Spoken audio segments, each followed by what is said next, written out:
Hey, good night, everyone. Welcome to another episode of Water for the Thirsty, the word simply, the word refreshing. My name is Jared. I'm the facilitator of the conversation. And with me tonight, for right now, is Jerry from Far, far away. far away land. How's it been, Jerry? It's been a week. It's been a week, but life was life, and God was still Godding. So Hey, when God is God in life, life ain't one nothing. correct. So yeah, Yeah. man. So I was reading. Oh, since the last time we gathered, we've been what? We've closed out the writings of Paul and First and Second Corinthians. So now we're about to close out Second Corinthians. We did close out Judges. We talked about Ruth. We learned about the history of David, and right now we in the pre-David part where Samuel is we're getting introduced to Samuel and his life and his ministry and whatnot. Eli and his sons and all that fun stuff, and of course we doing the Psalms. So as I was Eli reading, was Eli's sons. That was Hophni and Phineas. So Hophni and Phineas or something. So right, okay. those were the misbehaving ones anyway. hmm Selling Those, indulgences and all sorts of madness, right? yeah, Yeah, yeah, yeah, yeah. yeah, they were up to no good. I always wonder what Eli was supposed to do because the Bible records Eli as going and telling the boys, "Hey, don't do that." Right? But then God comes to him and tell him he didn't he holds him accountable for what they're doing. Mm-hmm. So I was just, what was he? It's not what I had, but I've always wondered. Every time I read that, I wonder what is that he was supposed to do with grown folks. What he was supposed to do to grown folks more than Well, what he did. What was maybe the it's not a expectation? maybe it's not a grown folks thing, right? Because to his credit, there's nothing that says he wasn't the sort of example he should be. It's like I was telling you just now about this whole ensample term, right? Um, how did we define it again? It has to be believable. I'm gonna bring it up 1 second. Make sure I'm not talking trash, right? Um, it has to be someone whose faith is visible, believable, and followable. And we have no evidence that Eli's faith wasn't believable, visible and followable.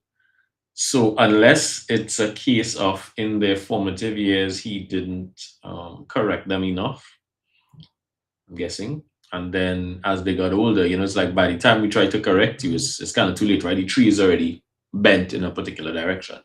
Um, Only thing I could think of, speculation, albeit, but it's like, well, you know, I got these senses almost like you remember with Solomon, he how did he put it? There was nothing he denied himself. And then after all of that riotous and contentious living, he turns around years later. He's like, yeah, all of that was just a waste of time, vanity and vexation, chasing the wind. But long after, right? So maybe Eli got wind of what how he should have guided, directed, or reprimanded, gave consequence to. But by then, the guy's already bent a particular way, right? So I guess I didn't really see it like that. I can see that perspective. I didn't really see it like that. I saw the boys misbehave, the young men misbehaving, misrepresenting. I saw Eli being displeased. He didn't necessarily take action, but it wasn't clear to me what mm, action was expected of him. And I guess that's the question I have. Like, what was the action that would have demonstrated whatever it is God wanted from him? But that's kind of what my curiosity is. And I don't know that we can necessarily answer that question, but mm. It is a what I, because I mean, unless he like what takes them out of their rules or something. It's to your point. The big people now, right? Is like after what we you used to say counsel here them, again: make the child, you can't make the mind.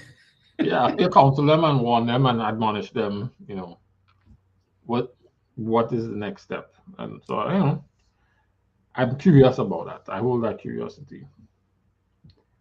But there was something in First Samuel. I think it was the reading of uh, 5 and 6. What, 5 and 6? Well, 4, 5, and 6. It's 4, 5, and 6. It's all of it together. So it's when the Philistines capture the ark, right? Right. And they take it with them into their towns, and the people start getting sick, right? And I start to wonder, what is it? Why did God just give them boils? Why didn't He send a messenger? Why didn't He raise somebody up to say something? Why He didn't come down from heaven and do something? You know, so I started to wonder about that. I'm not saying we can answer that, but I started to wonder about that. But I have thoughts. But it almost looked like God did just enough to influence their decision making.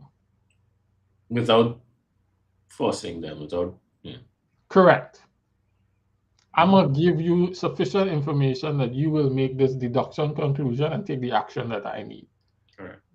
Especially based on their cultural context where everything is signs and wonders, right?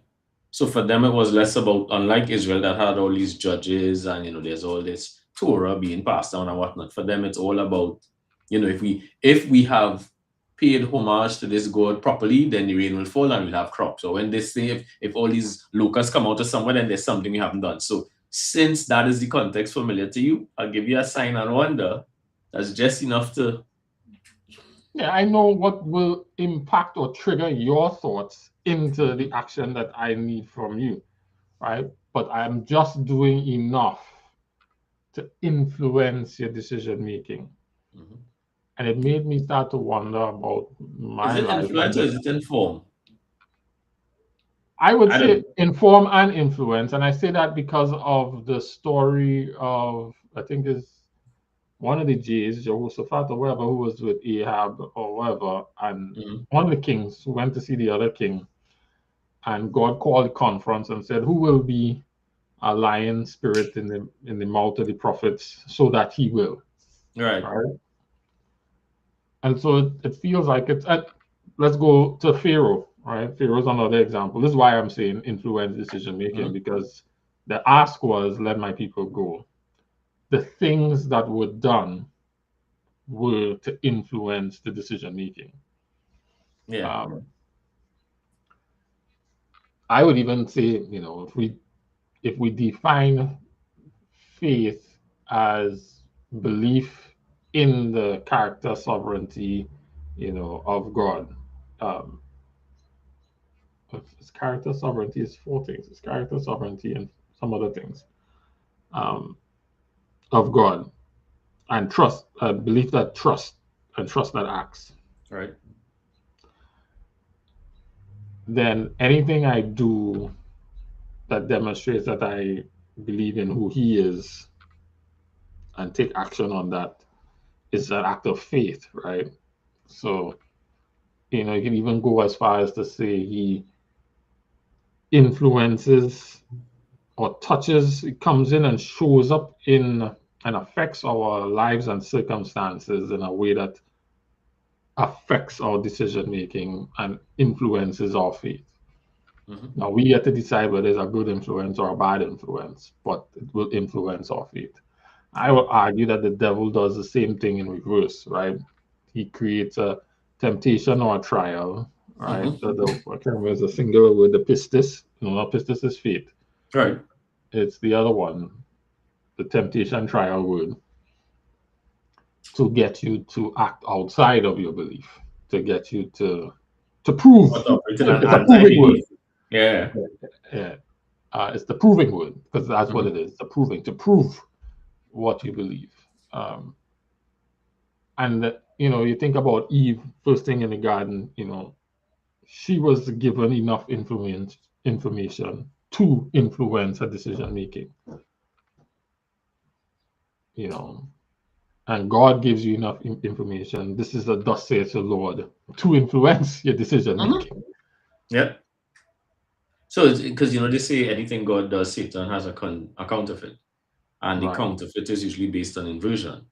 So God will say one day, He'll say something else. God will say man and woman, he'll say something else. He's always inverted. So it's not surprising if God has his way of influencing you. He will invert it and have another, not dissimilar way. I wouldn't say it's similar, but it's not dissimilar way of. I'm just talking about objective now. So Yeah, we yeah. can talk mechanism, but I'm just like, I try to look at my own life, right? And I think about moments that I've encountered or difficult, situations that I encounter for good or for what I consider good or for evil, for what is comfortable or uncomfortable or pleasant or unpleasant. And you look back and you be like, this thing happened and this thing triggered these kinds of thoughts in me. Like that thing resonated. And of the things that is happening here, this is the thing that stood out. Right. And that thing caused me to make this decision.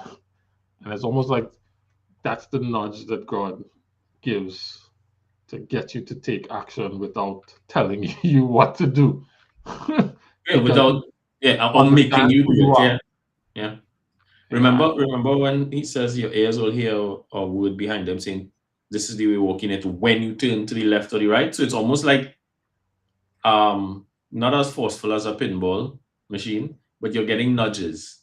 And the more adept you become at, well, the more you listen to the nudge or you lead into the nudge, the more adept you become at discerning it and understanding it. And now it becomes light touch, really, really, really light touch.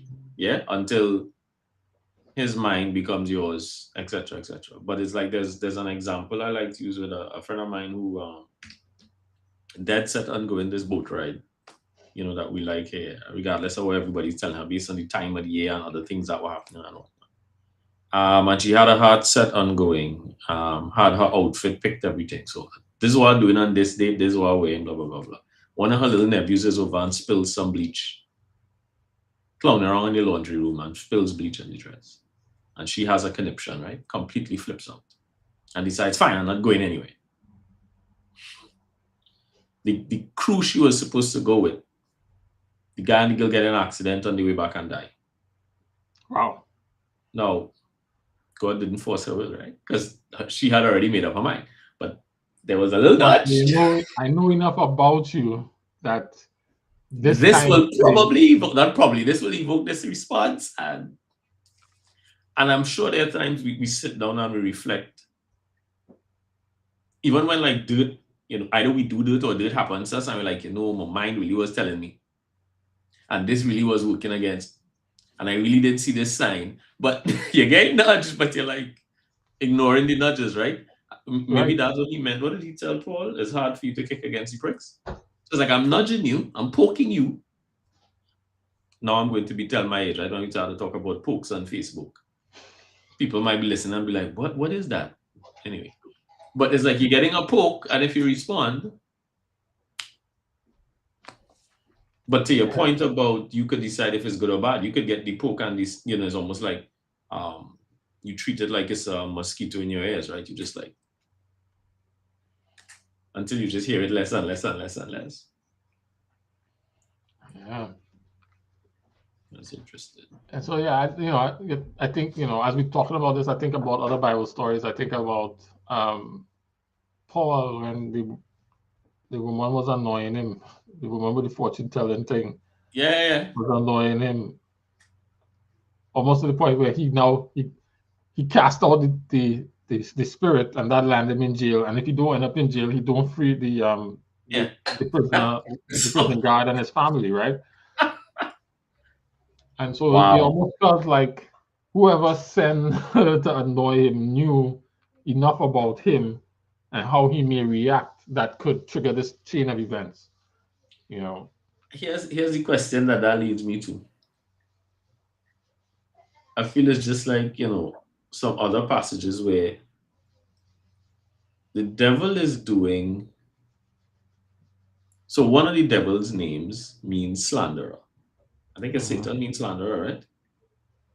Adversary is what I understand, not slanderer. Adversary means slanderer, right? And what he does in that sense is he lied to you about God, lied to you about other people, lied to other people about you, but then he will even try to lie to all the unfallen worlds about us and basically parade us around here. Look at what them Christians doing, right? So he could think, yeah, I'm just gonna annoy the bejesus out of Paul with this woman, not realizing that in him doing that, which is him just being him, he actually is playing into the will of God. God will use that to effect, to your point. I'll And say when people God now say allow it, yeah, allow it. Because so there are times, the devil probably thinks, yes, I'm inside, not realizing, because like he was hell bent, pun intended, on killing Christ. And then after he killed him, I think it was Ellen White made a statement about that. He was more afraid of the dead Christ than the living one because he wasn't sure what was going to happen next. Because he's like, but how did I actually get to kill it? What's the what happens? it was too easy. This is a trick. This is a setup. Yeah. When you're in the act, it's like, yes. And then it's like, wait a minute. Ain't into the plan, right? Wow. So yeah, that's what this triggered in me. Is like, what is my boy? What is your This is the line that it came out. It was 1 Samuel 6. verse? 1 Samuel 6.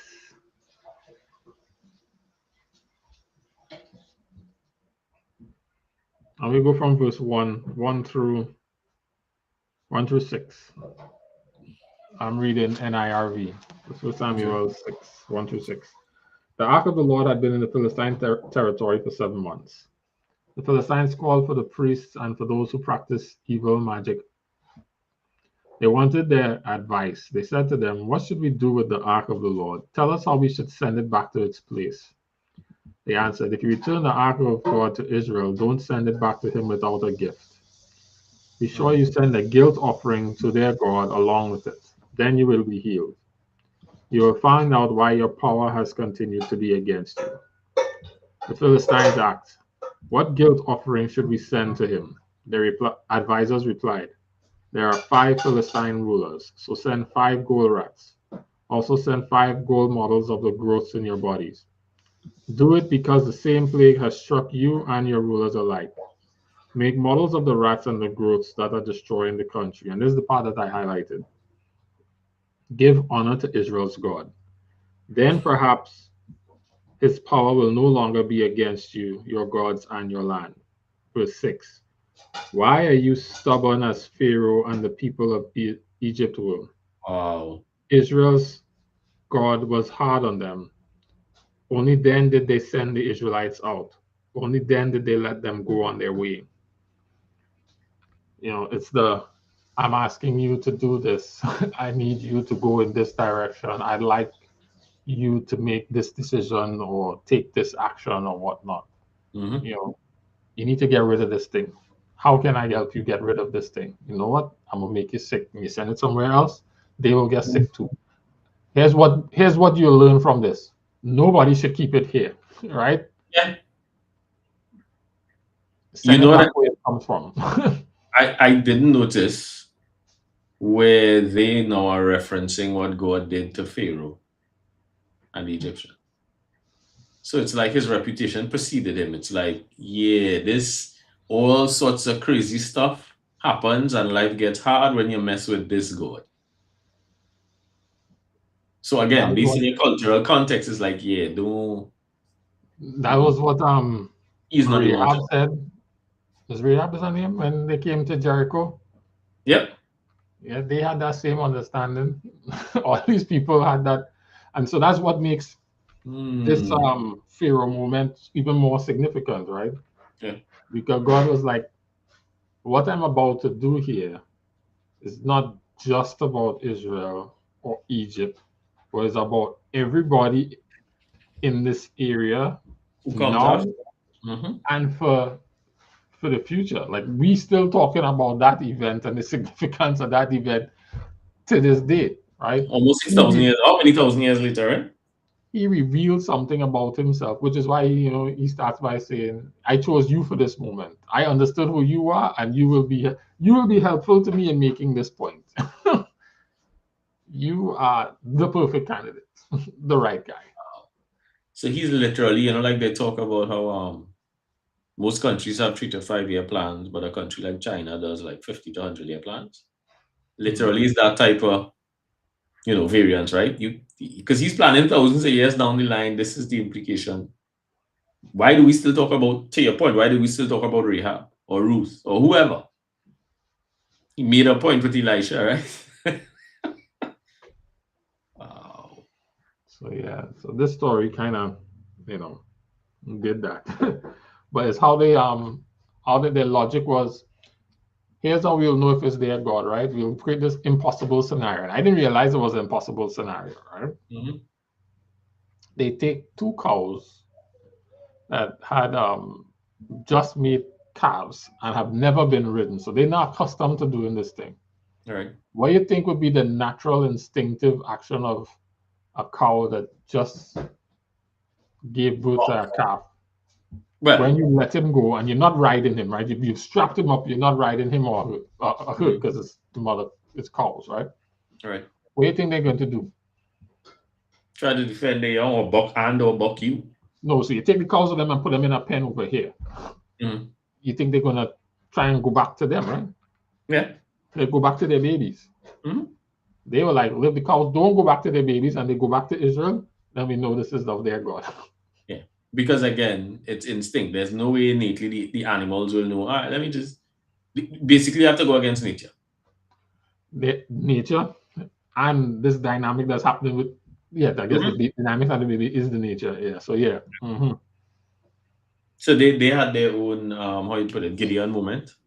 Make the fleece wet so that the ground is dry and vice versa, right? Do something that, again, sign and wonders, right? Because that's what they understood. So that stuck out to me. It makes me reframe my how I view the things that are happening in my life. What is it that God needs from me in this moment, that He's allowing these circumstances or causing these things to happen? When the car shut down and you had to pay a whole lot of money that you didn't expect to have, like, what is the what is he trying to see? Do I pause to wonder, is there Supposed to get done, yeah? is there an arc I need to send back? Might be it. I need to send back. Like, They used to call the Ark of the Covenant. We call it the Ark of the Covenant, right? yeah. So maybe What do you he's need trying from to me say right there's now? a covenant I needed to address. Some choice, some decision, some path that I need to. Yeah. Or if I like saw Paul and I do something that I instinctively believe to be right and end up in an unfortunate circumstance. It is actually to benefit somebody else, and he knows Yeah. you could. So he's entrusting you with the But challenge because he knows I you don't could. know that in the moment, Of course, right? you don't know that. you probably muttering to yourself, but wait, no, I just do the right thing and I ended up in jail. Or kind of, it's not making sense. Make it And you what don't even like know how long it is. right? If you're ever coming out, if this your new home, This is it. If you're gonna die in prison, I mean, Daniel knew the Lord could deliver him, but Hebrew boys knew the Lord could deliver them, but So I guess the question now becomes, when those things happen, what is my mental, my framing, my thought, my question, like, how do I process this? Like, okay, so what do you need from me right now? Do I ask those questions? And maybe that's what I should start doing. What does you need from me right now?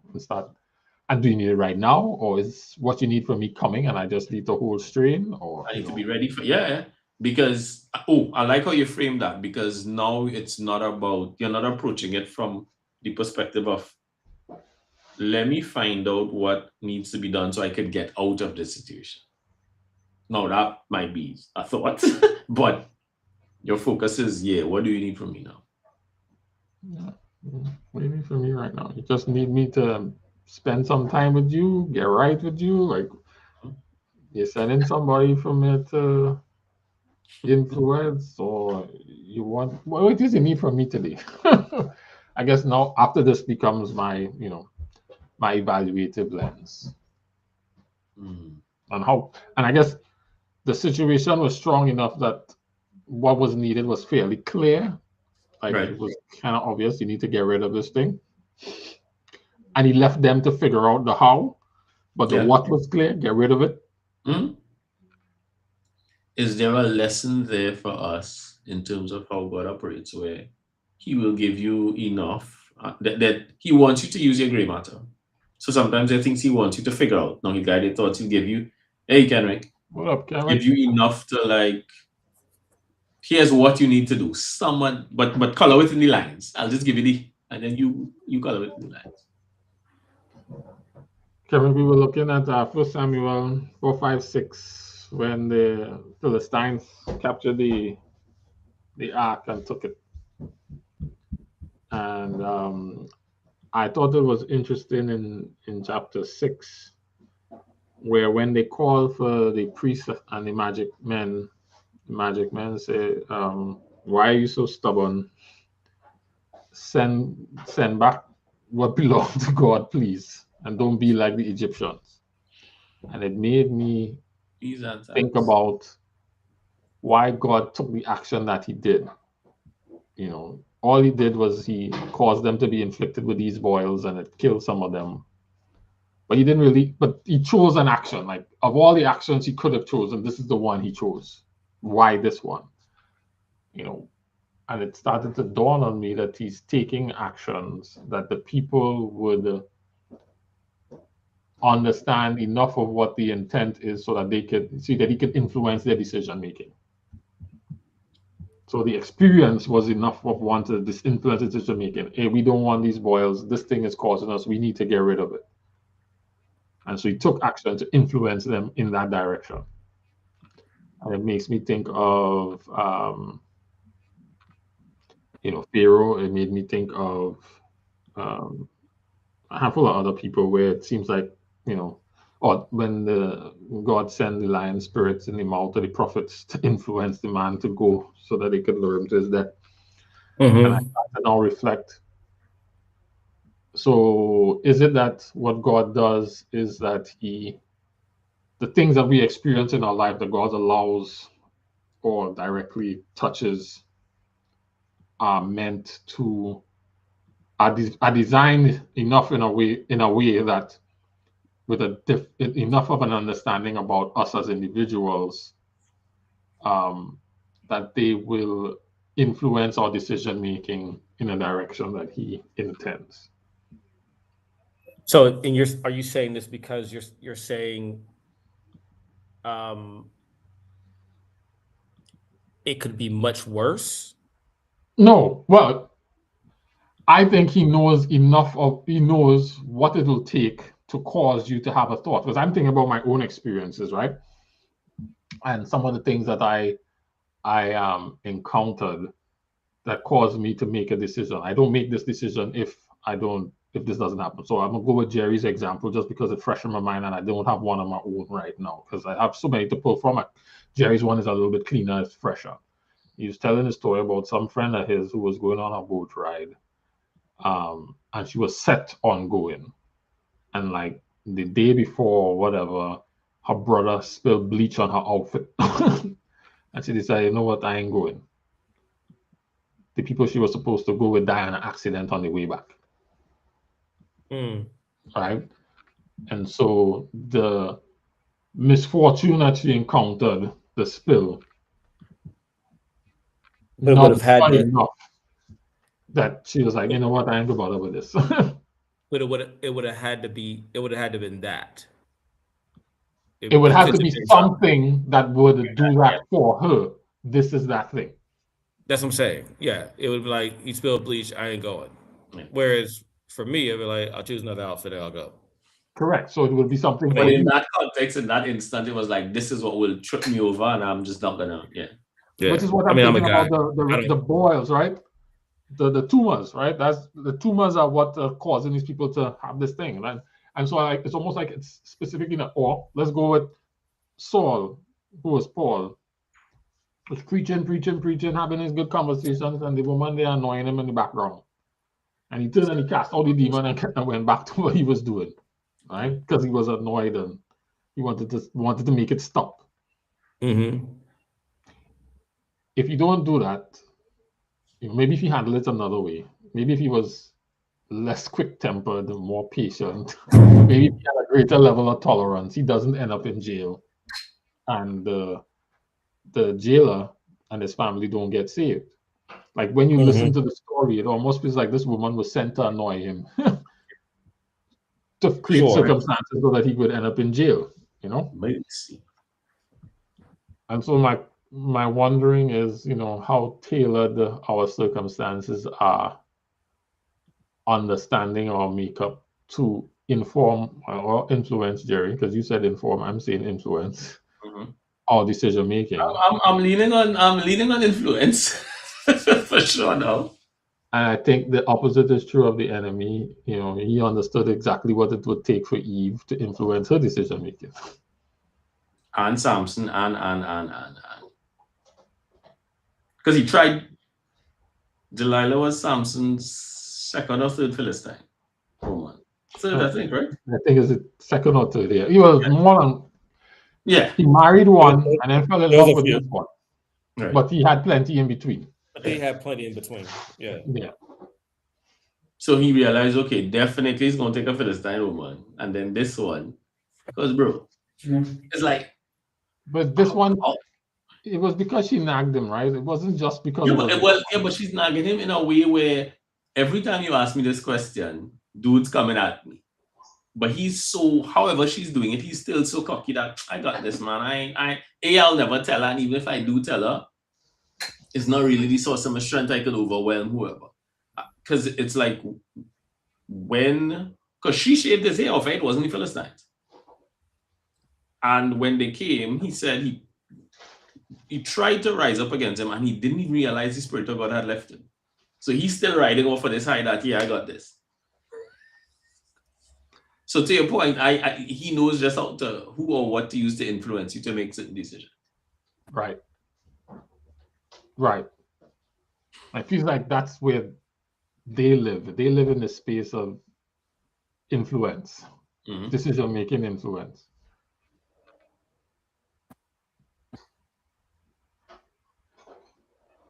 So what it caused me to do, Carrick, was to reframe when I encounter something. What is this, God, you need from me in this moment?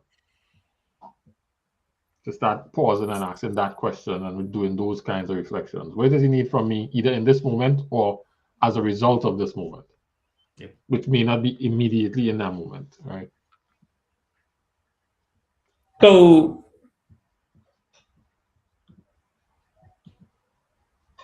is this the same kind of conversation that we had about Pharaoh? Interesting you raised that, right? Because even the Philistines mentioned, hey, what was it? Is the magicians, right? Who said to them, look, Israel's God was hard on them. Yeah, Israel's God was hard on Pharaoh and the Egyptians, right? So let's not. Only then did they let them go. Why are you going to be like them? Don't test.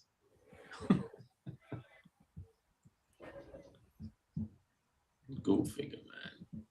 Because the examples used were not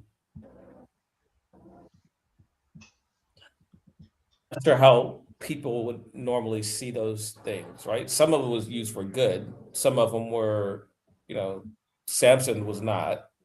If you look at the story, right? Most people would analyze that Samson did wrong. But that influence or that external pressure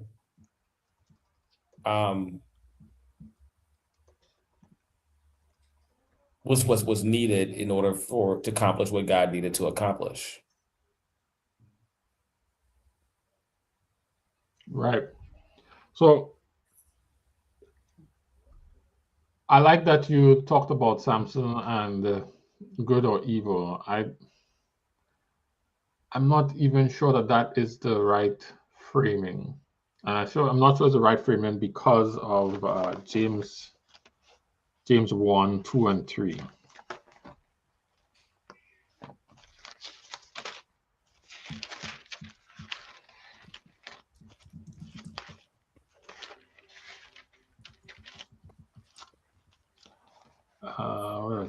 right. James 1, 2, and 3. That's what considered pure joy, my brothers and sisters. Mm-hmm. You face trials of many kinds because you know that the testing of your faith produces perseverance. Right.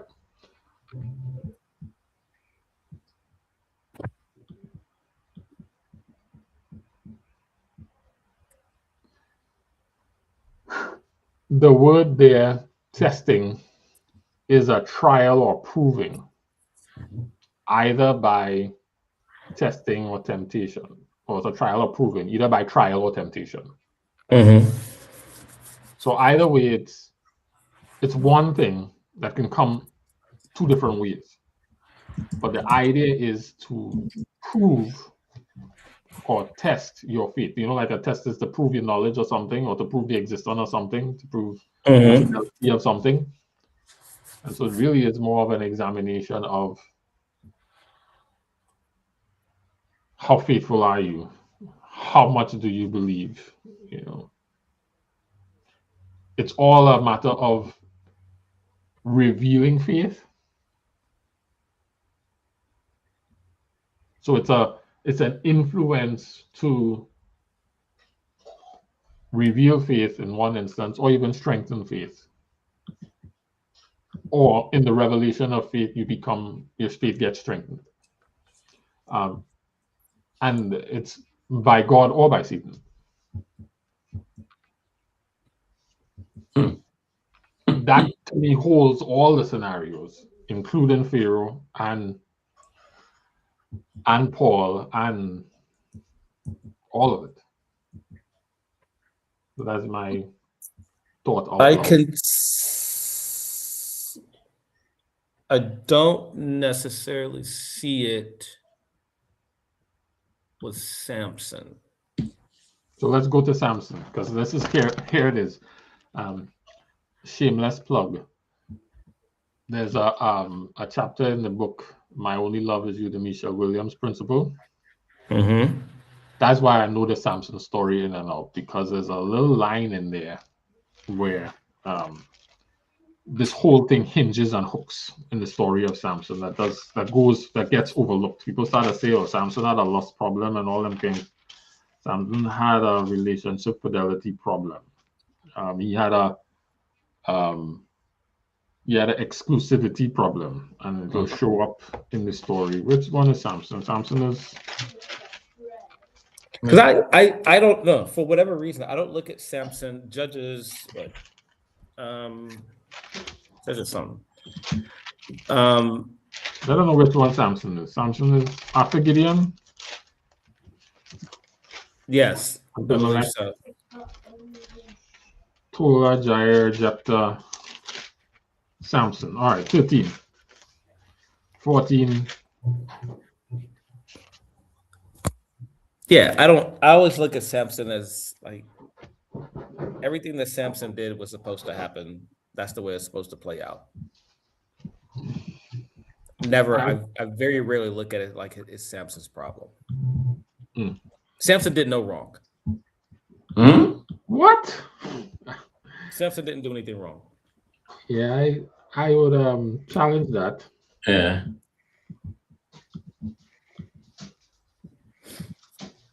Because Samson was given clear instructions that he disobeyed.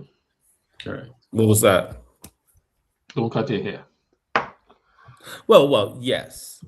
So he didn't cut. Well, he had other Nazarite things that he was supposed to do, which he wasn't doing either, right? And so that's why for me it's a fidelity thing, right? Because the reason Samson lost his power is because he dishonored the fidelity between him and God. Correct. And the thing which that Israel got in all the hot water they got in, right? They dishonor the fidelity between. You got to walk me through this one because I don't. All right, so let's go. The Judges chapter 16. 16. Okay.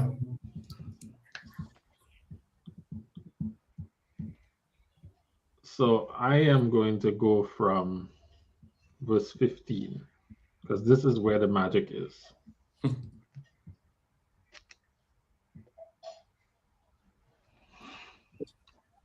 Then she said to him, "How can you say, 'I love you,' when you won't even share your secret with me? This is the third time you've made me look foolish, and you still haven't told me the secret of why you're so strong." She continued to pester him day after day. She nagged him until he was sick and tired of it. Hmm. There are two things happening here. Prove your love for me over him. Wow. I That's don't when see it. that's when he shifted, right? Because before he was playing with her and they were playing back and forth. It wasn't until he said, "Prove your loyalty to me over her," which is the same thing that happened with Eve and Lucifer Mhm. in the garden, right? And I the don't see it. serpent. But then in 16, Was his hair a secret? yes, It was supposed to be a secret? Yeah. No one was yes. supposed to know? Nobody was supposed to know. Where Well, at was least that? the Philistines weren't supposed to know. Yeah. Where was that? What? Are we reading that into it or No, that was early on.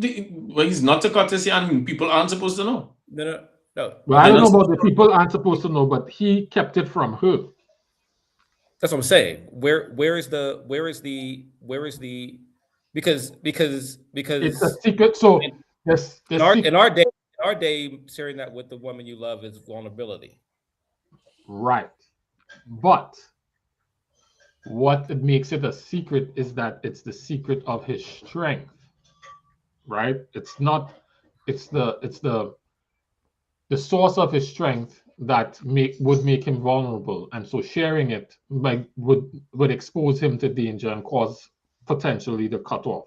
So it's not Understood something you that. want to So preserve, there's this. because there are Nazarites, and so it is a Nazarite thing to do that, and everybody knows what a Nazarite is and what the dynamics of the Nazarite is.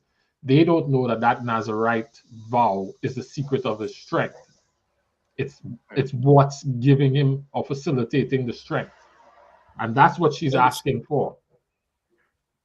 Understood. I just don't see it as a fidelity thing because a fidelity thing is something that I'm supposed to hold true to myself, No, right? And fidelity is it's between me and God. The information that was given wasn't necessarily supposed to be held secret. It's just a source of his strength. It's not a No, so secret let's go source to of his verse strength. It's 17. just the source of his strength. So he told her everything. He said, "My hair has never been cut. That's because I've been a Nazarite since the day I was born." A Nazarite is set apart from God. So there's in covenant relationship with God. If you shave my head, is what he's saying, I won't be strong anymore. I'll be as strong as any other man.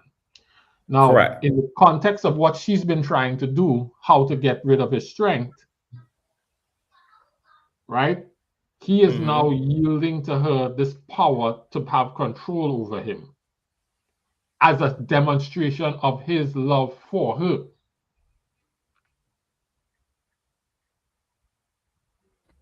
I I understand that because we see through the story. I don't understand that from a fidelity perspective.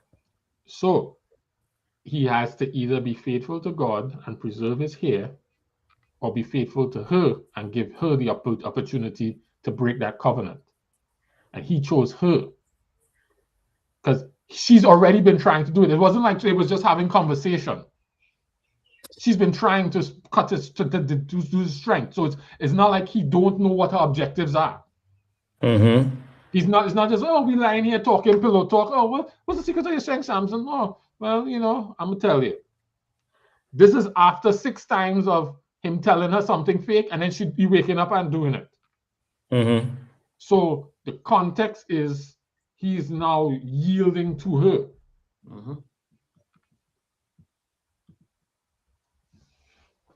But he's doing it to prove his fidelity to her over his over fidelity God. to God. So, two Or in things. addition to God, which becomes over God in his understanding of it. Because you can't have two masters. You serve one or love the other, or hate the other. So serve one and despise the other. So just two things. One, I think it was Darius Daniel who had said there's a difference between vulnerability and susceptibility. And in Samson sharing the secret of his strength, he was making himself vulnerable. Is like, again, what culture expects now, a man and his wife or his woman, and you'll open up about your childhood trauma or whatever. That might be vulnerability. Susceptibility now is when you're actually exposing yourself to harm. Worse yet, you're exposing the very thing God has put you on planet Earth to do, to being destroyed. Because he was given his strength specifically to deliver Israel from the Philistine. So the minute you take, you give away the source of your strength, you are now not just making yourself physically susceptible, as we saw because they took away his eyes, but the mission God has put you here to do is now compromised. But I would argue that they are at many times one and the same. So part of being vulnerable, you do make yourself susceptible to things, right? So by me being vulnerable to my wife or anybody in any type of relationship, I then make myself susceptible to being hurt or for someone to take advantage of this particular thing. This is not vulnerability. This is not vulnerability. Right, this but action by this is Samson a whole is other not level, vulnerability. right? Yeah. This is a display of fidelity. That's why I call this fidelity. She says, "You don't love me." And if you did, if you did, you would do that. So now he wants to demonstrate his love for her. Yeah, I still don't see it. I understand what you're saying. I understand where you're going. I still don't see it. Because I don't see it being a secret. I don't see it being something. I don't see it being something between him and God that cannot be shared or experienced with somebody else. I don't see where that rule was stipulated. If it was, then I'm good. But I don't see where that part of the agreement was stipulated between him and Samson, between God and Samson. This is where your strength comes from.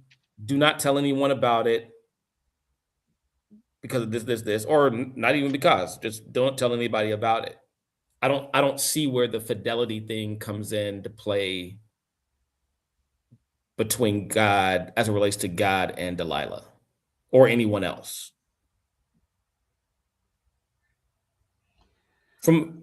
So it's not about the secret.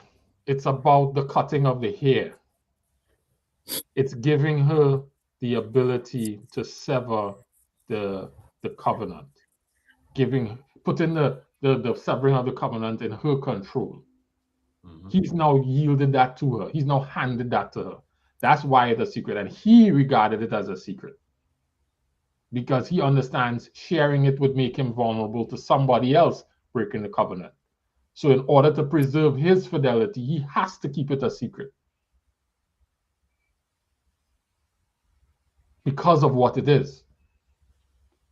Jared, isn't that the very definition of sin though? So there's a difference between sin and sinful acts. Sin is sin is breaking covenant with God. Anything you choose above God is sin. That could manifest itself as different sinful acts. But fundamentally, the choice you've made is fruit over God, Eve over God, whatever the case is, right? And now you've broken covenant. Yeah. So it's no secret that Nazarites keep their hair or they don't cut their hair. But I don't think anybody knew that the hair was the source of the strength. Because that's why she was asking. How do you make you weak like any other man? Nobody actually knew where his source came from.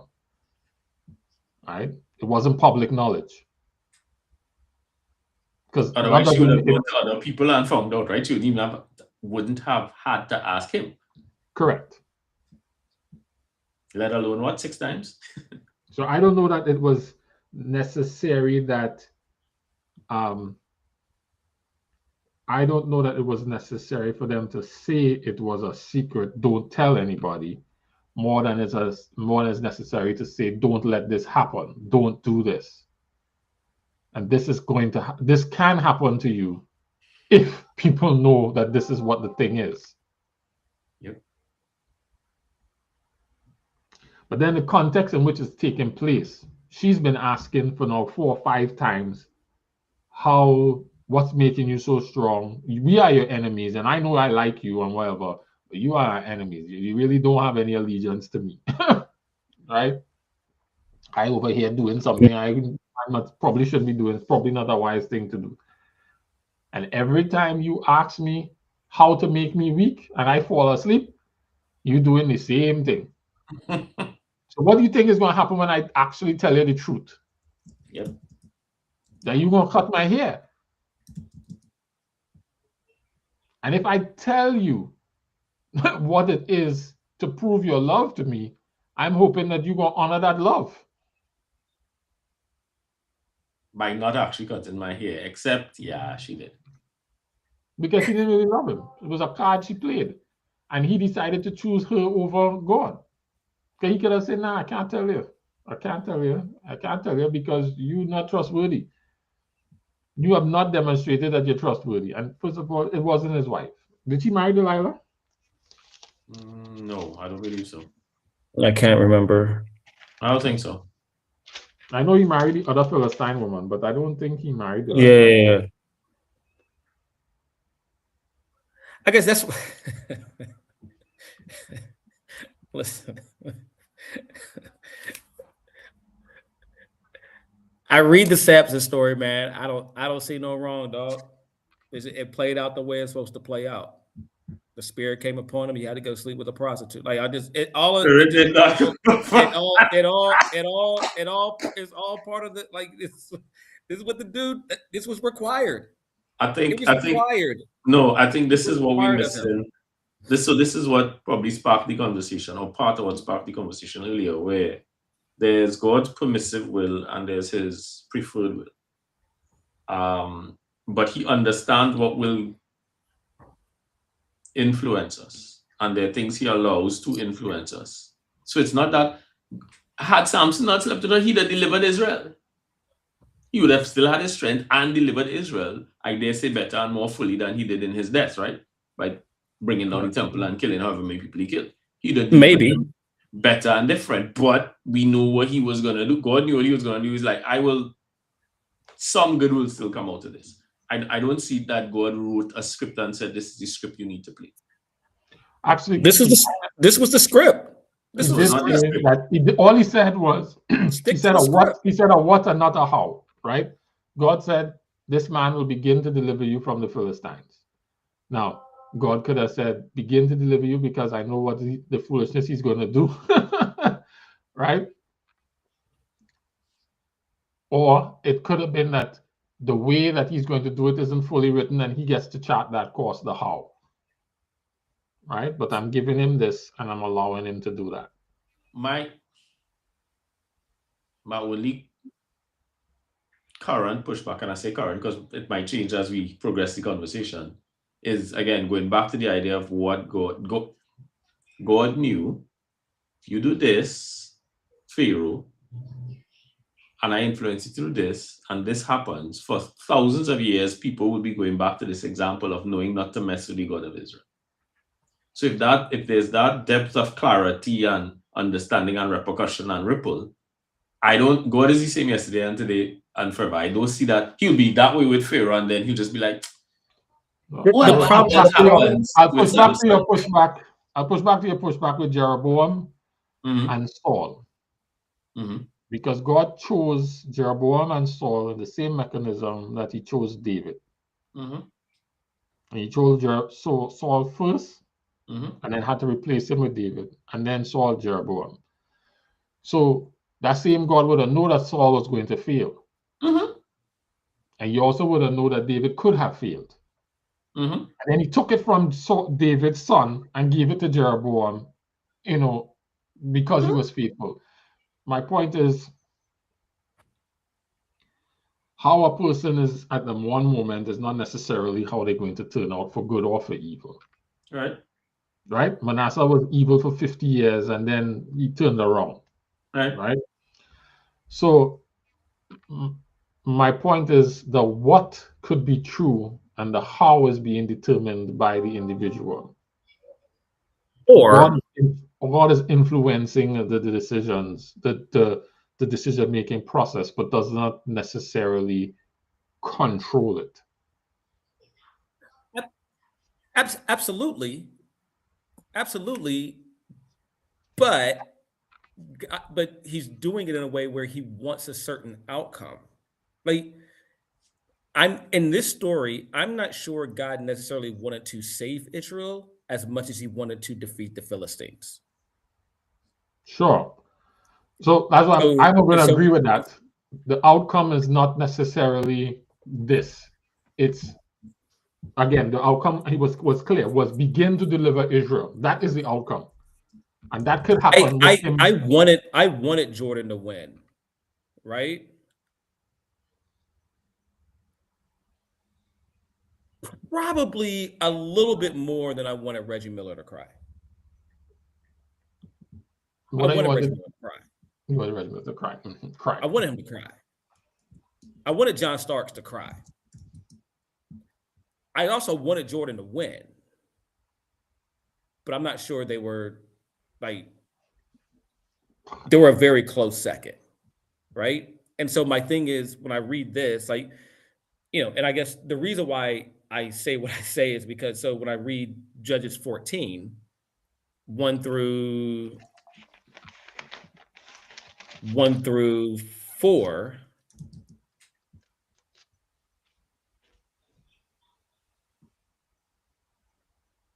highlighting verse 3, I see this happening with a bunch of parents, right? When they perceive their child doing something that they're not supposed to be doing. That's not what we're supposed to do, right? His father and mother objected. Isn't there even one woman in our tribe among all the Israelites you could marry? They asked. Why must you go to the pagan Philistines to find a wife? They got big breasts and fat tail. Like, why do you want that? Why would you want that? But Samson told his father, get her for me. She looks good to me. His father and mother didn't realize the Lord was at work in this, creating an opportunity to work against the Philistines who ruled over Israel at that time. Yes. So what we know is here, yes, he's trying to save Israel, but he also wants to defeat the Philistines in this particular situation. Absolutely. And this was the way to do it. Absolutely. Samson was going in there and he was going to infiltrate the Philistines. It's not either or though. It's not either or though. It's not either or though. It's both. I don't know what you mean. So I am 100% either or on saving Israel and defeating Philistines? No, I'm saying in terms of, did Samson fulfill his mission and calling? Yes. Did he do it the way that God may have wanted? No. Was he faithful? He just walked through a whole thing. No. In total, he created the opportunity for it. So we might be getting lost on whether it was right to marry the women and whatnot, and whether God was at work. For Samson, the issue was his hair, and that relationship, his faithfulness with God, and that God was not a God, it appears, was giving him bly on everything else as long as he stayed faithful here. No pun on here intended. Yes. No. This is the his hair was a source of strength. There were 3 or 4 things that were mentioned. It was more than a source of strength. It was a symbol of relationship. That's what the source of strength was. Yeah, I don't see that. I hear it. I don't see it.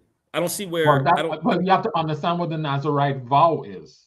The whole Nazirite vow in itself is a covenant. That's my point. That's my point. It was the Nazirite vow. There were more things involved in the Nazirite vow than it was hair. It just happened that in this particular case, his hair was a source of strength. It was also no alcohol. It was all these different things that he couldn't do. That was part of it. That talked about it. But none of those things would remove his strength. And Understood.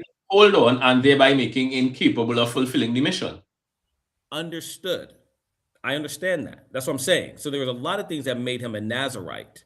This particular thing, because it was Samson, made him strong. Correct. And that was the faithfulness issue for Samson. That is the same thing as the man of God from Judah going not to eat food and going back the same way. That was Samson's covenant thing with God. Because he understood it. When he's explaining it to Samson, he's explaining his understanding of it. This here, that's the source of my strength. What would make me like any other man if I lost this? That was his understanding of it. And so his understanding is I have to be faithful to keep this because this is the symbol. And in fact, when the hair started to grow back, he got his strength back. Correct. So that it is tied to that. Well, the hair starts to grow back, and when he repents and restores the covenant with God, that's when the strength returns. Fair enough, fair connection. He had to bridge that covenant for the strength to return. Correct. And then he decides, you know what, I'm going to bring the whole house down. Yeah, it's the symbol. Yeah, it's the symbol of the covenant.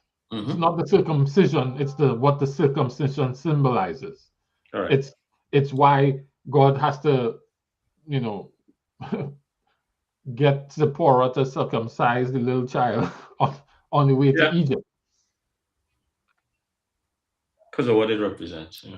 Correct.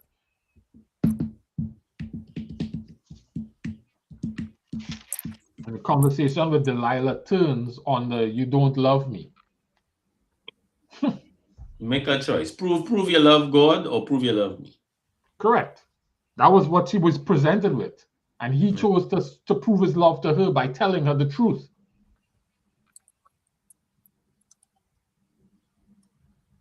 Somebody said he let go of the vision, and that's why he lost his sight.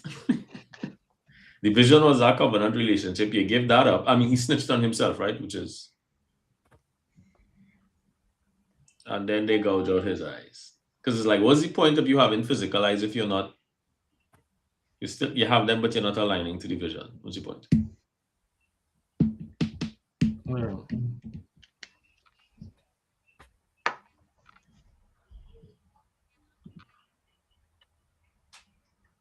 Yeah, and the Lord left him because he violated the covenant.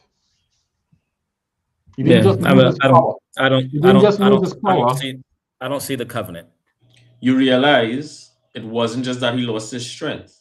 When he got up to fight, it says he didn't realize the Spirit of God had left him.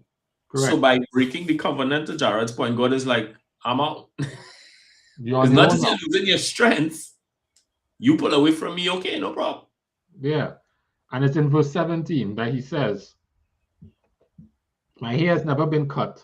That's because I've been a Nazarite since the day I was born. A Nazarite is set apart to God. So that's a set apart covenant thing. That's the covenant part. If you shave my head, I won't be strong anymore because I would have broken that covenant with God. And the evidence of the covenant being broken isn't just that he loses his strength, but that God leaves him. Or God had left him. I understand that. I don't see where it became something where, because the premise of what you're saying is based upon the fact that he told someone this. No, that he proved his fidelity to them to allow them to. That's what I'm saying. But yeah, correct. He told them. He told someone that the source of his strength. Someone, not just Paul. You can't take it out of the context. He didn't just tell someone what the secret was. He told someone who on 4 previous occasions was trying to take his strength from him and who had been asking repeatedly, how do I take your strength? And then every time he told them something, that person did try to do it. But this is my thing. That's why I don't. He didn't just tell someone. He told that person. But that's why I don't see fidelity as a problem. I see it as a bad decision, bad judgment at very best. I don't see the fidelity part. Fidelity is faithfulness to a relationship. Correct. He demonstrated by his actions faithfulness to Delilah over God. That's what I'm saying. Maybe it's the word fidelity. But maybe it's a better word of allegiance. I think the word fidelity is actually appropriate because it's I feel like we're almost arguing about eating the fruit. eating the food wasn't the issue. The issue was the instruction was my way or your way. Yes, but that's my point. The only instruction that was given was not for him. It was like, your hair can't be cut. You're missing the right, and now you've given somebody. That was the only instruction. The only instruction given to the thing was the only instruction given to even Adam was that you must not eat of this fruit. Henrik, so it doesn't. The instruction is not the problem. I am actually having difficulty that this isn't connecting because. I disagree with the. I just disagree with the premise. I hear you. It connects. Darren's point. I just agree with it. This person has tried on 5 separate occasions, or 4. Forgive me with the number, to cut your hair. Well, not to cut your hair. To do whatever it is to remove your strength.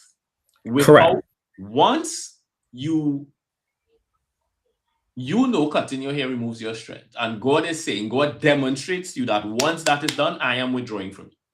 You withdraw from me, I'm withdrawing from you. Because the end result of this is the Spirit of God left him, which you see with Saul and others, where God gives Saul specific instructions. He didn't. He chose his way over God's way. The end result was the Spirit left him.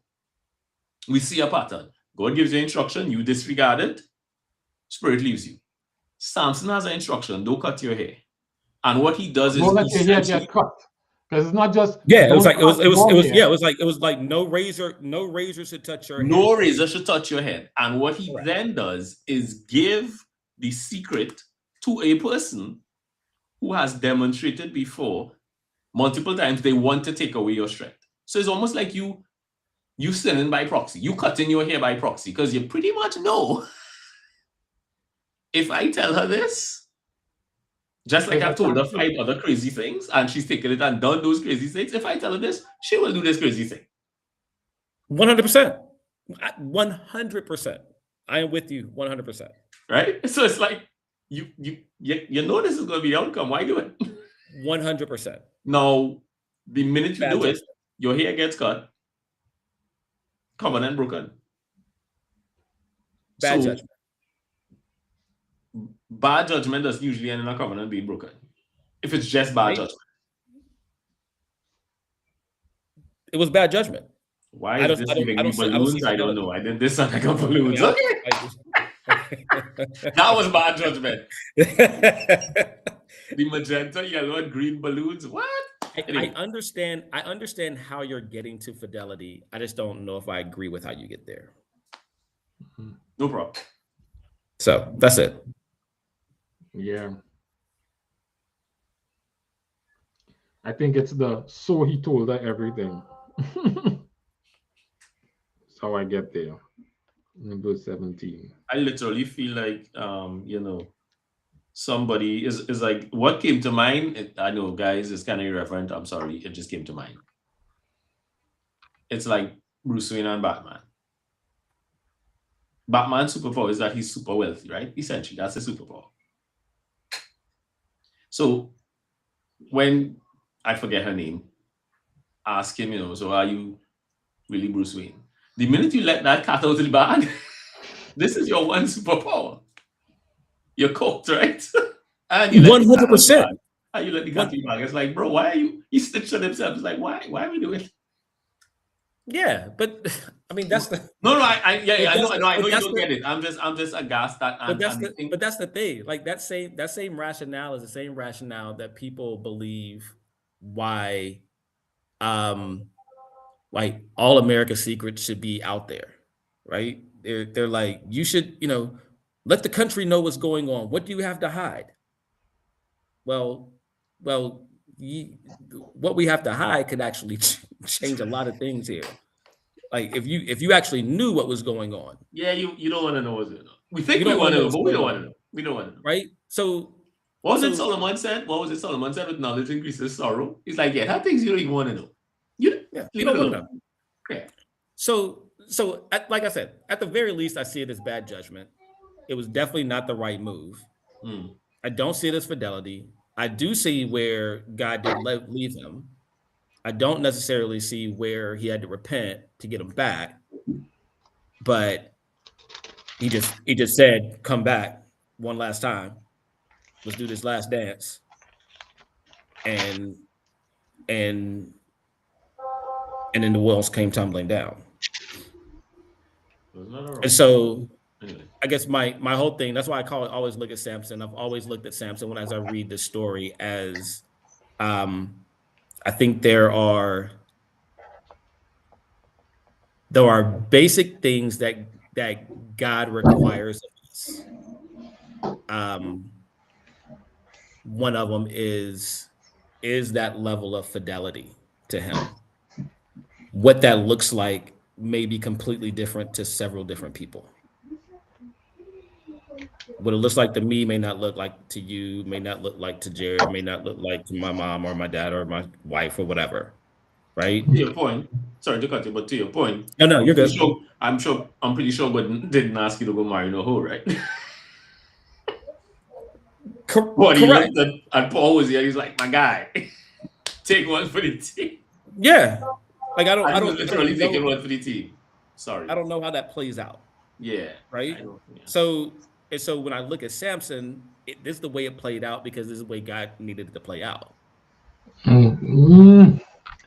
I struggle with the needed it to play out because I don't know that God, that's almost like the argument of I need to break the bone because breaking a bone makes it stronger.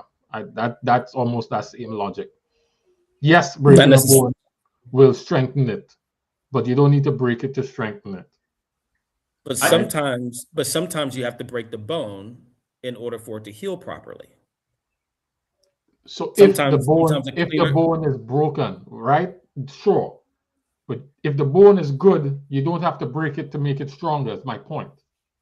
Agreed. I feel like what I'm saying is, as you start off the story with Samson, you clearly see that God is leading him in a path where he wants him to be in these Philistines, with the Philistines disrupting what they're doing. Correct. But he was in a whole heap of them before. While doing that and honoring his covenant. Both and. It's not either or. I agree. So I agree. Samson dropped the ball by not honoring his covenant, and he was clear about it. This was Eve in the garden. She knew what the instruction was. She did something anyway. Right? I disagree. That's completely different. And here's why I don't see it the same. Because he articulated his knowledge of the situation. When he spoke to Delilah, he said, if I cut my hair, I will become. So he understood what was at stake, just like she understood what the instruction was. He was clear, she was clear.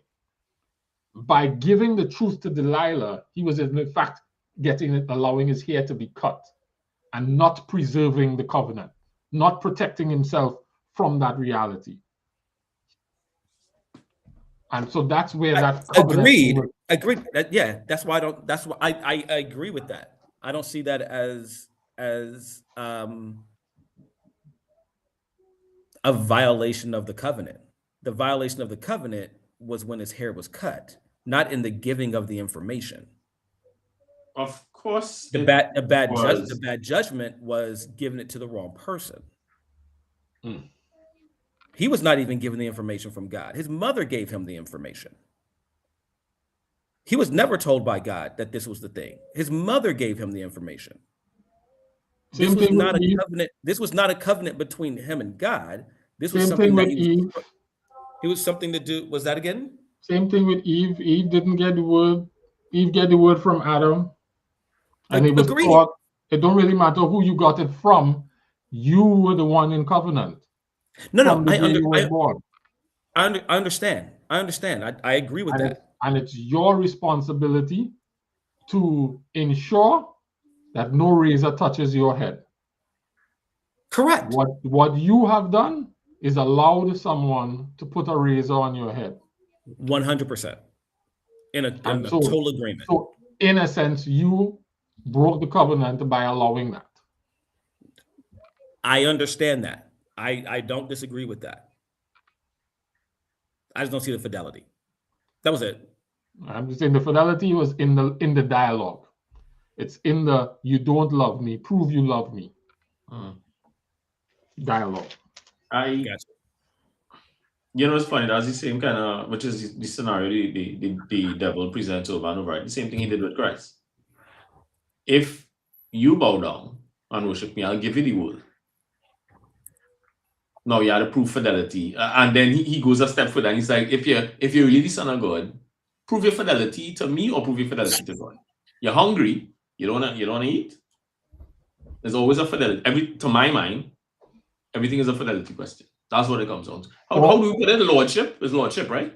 Approving of faith, approving of belief in the person who's sent you. Yeah. Yeah. Okay. I'm gonna get one verse. Romans 6:16. Was it 6:16 or 6:10?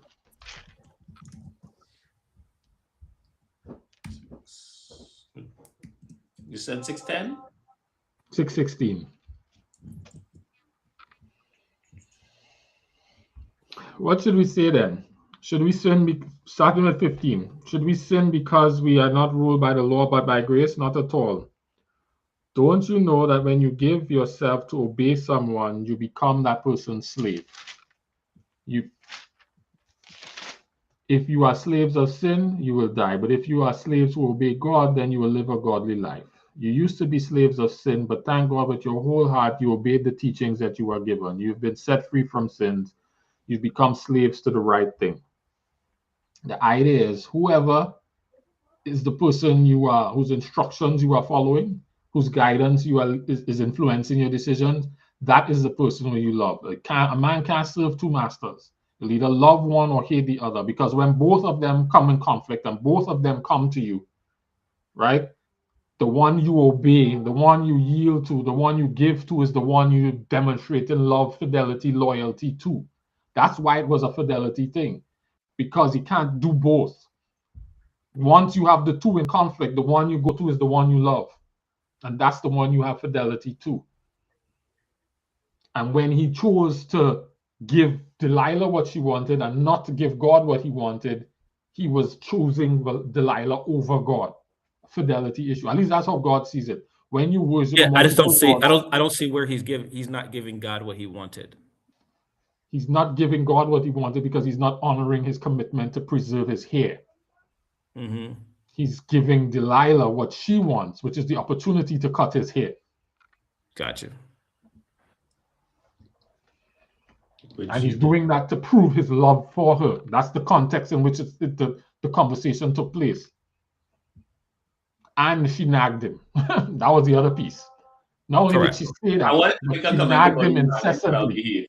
And he was like, whatever I need to do to make it stop, to give you what you want so that you will leave me alone, that is what I will do.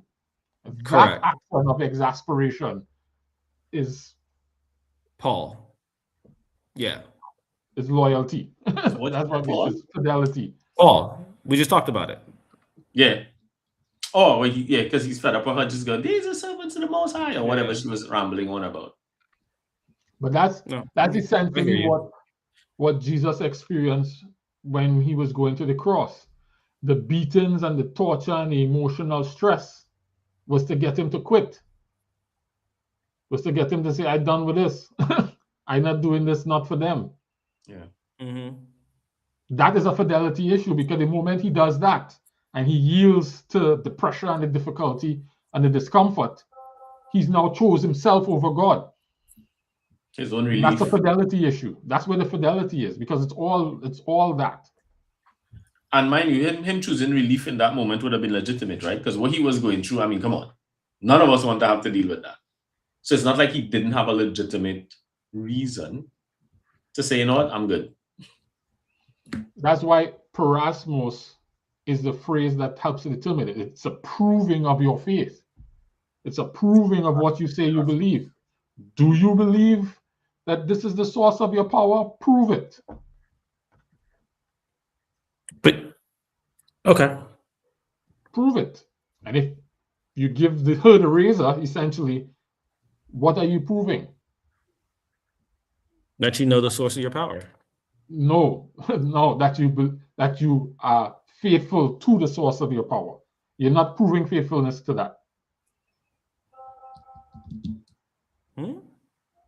By giving her the razor, you're not proving faithfulness to the source of your power. Because the source of your power is saying, don't let a razor come to your head. And you're giving her the razor to cut your hair. You're going by the barber and say, here, you're sitting on the chair by the barber. Did you cut your hair? No, you pay the man to do it.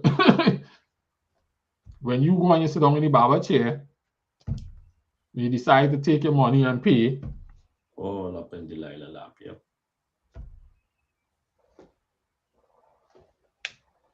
And he knew that he was sitting in the chair when he did it because of what happened before. He wasn't just having conversation, it wasn't just information that she abused. It's not just like, oh, I told her my secret and then she betrayed me. That's not what happened. She's demonstrated what she does with information, right? Yeah. Correct. She demonstrated her intent. Correct. It was bad So it's judgment. almost like she begging, it's almost like she's our barber and she begging, please let me cut your hair, please let me cut your hair, please let me cut your hair, please let me cut your hair, please let me cut your hair. And you get sick of hair and say, all right, I'm gonna sit down in the chair and you let her go. All right, thank you. Man. And let's just go this way. If your wife love your hair and your daughter harass you because she's doing some beauty training and she wanted to practice and she finally get you to cut your hair, how your wife gonna take that? Yeah, she ain't gonna be interested in what the reason was for cutting it. She just be interested in the fact that it cut. That you didn't honor what I wanted. It wasn't important. It wasn't as important to you as what your daughter wanted. You chose your daughter over me. And let be another woman. Oh God. Let be a sister, right? Or your mother who doing the class and want to cut your hair. Yeah. How would she read that action? Your wife. To tell your baby, I really like it when you have your hair. Please don't cut it. Jared, you reminded me of there. They say, you stop to pick up your folks, and both your mom and your wife head into the front seat. No problems, right? Somebody gonna walk away feeling slighted, like, oh, so you're choosing her for me. Suck to be him. And I think that might be the way to view it. It's how would the wife view it?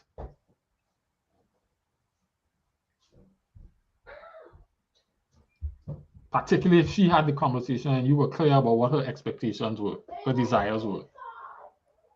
Leave your hair alone. And you let somebody else, some next woman, convince you to cut the hair that she You really likes. say it like that, right? Jewel will not consider that as not being infidelity.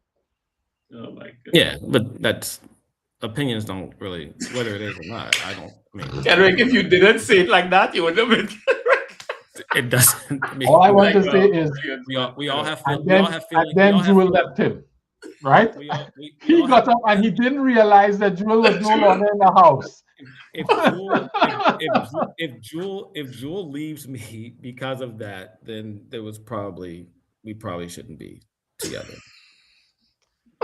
Feelings can take you a lot of different places. No, my point in saying 100%. He demonstrated his displeasure with it. Yeah. He demanstrated how he felt. 100. What? Well, he how he regarded it. He demonstrated his regard for the action. Yes. The instructions that were given were violated. Yeah. When you violate the instructions at the behest of another, it's infidelity for God, with God. I hear you. That's an interesting way you said it there. When you violate the instructions at the behest of another. Even if the other is you. Yeah, because you're choosing you over God. I hear you. It's essentially idolatry. Yeah. Every time we bring up the other thing that the story of Samson always brings up for me is, we generally, especially depending on the faith persuasion you have, think because he self-deleted. He what? He self-deleted. What does that Yeah. mean? Kill Yeah. himself. Did he kill himself? Oh, when he Well, put on the things, yes, yeah. yes. So it always leaves me wondering, what is God's take on that in that instance? So Samson was like the first kamikaze, right? He was a faith chapter. He was So what? I go back to where Kenrick was at the beginning. So I'm back with Team Kenrick now. Yeah. He's in the faith chapter. So Yes. and I go back to it there. The Samson's story is one of those that I put up there with it, the man of God from Judah, that challenges our understanding of how God prioritizes and sees things. Yep. Right? Going to see marry a Philistine woman was an action of God. Empowering him to commit suicide was clearly an answer to prayer from God. So is it the actions on and of themselves or the context in which the actions are taking place? We call that meat. That's not a milk matter. That's some more solid stuff to chew upon, masticate, Because right? his suicide was facilitated through the power of the Spirit. The Holy Spirit came on him to facilitate his suicide. So the question isn't suicide or not, it's context.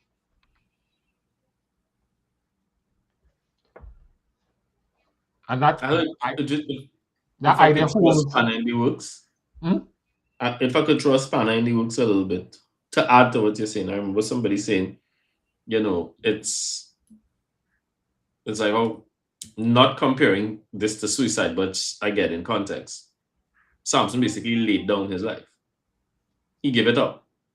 Nobody took it from him. He gave it up. And there are people who will say, well, it's almost like an antitype of Christ who gave up his life. Context right? will determine that, yes. Context will determine that, right?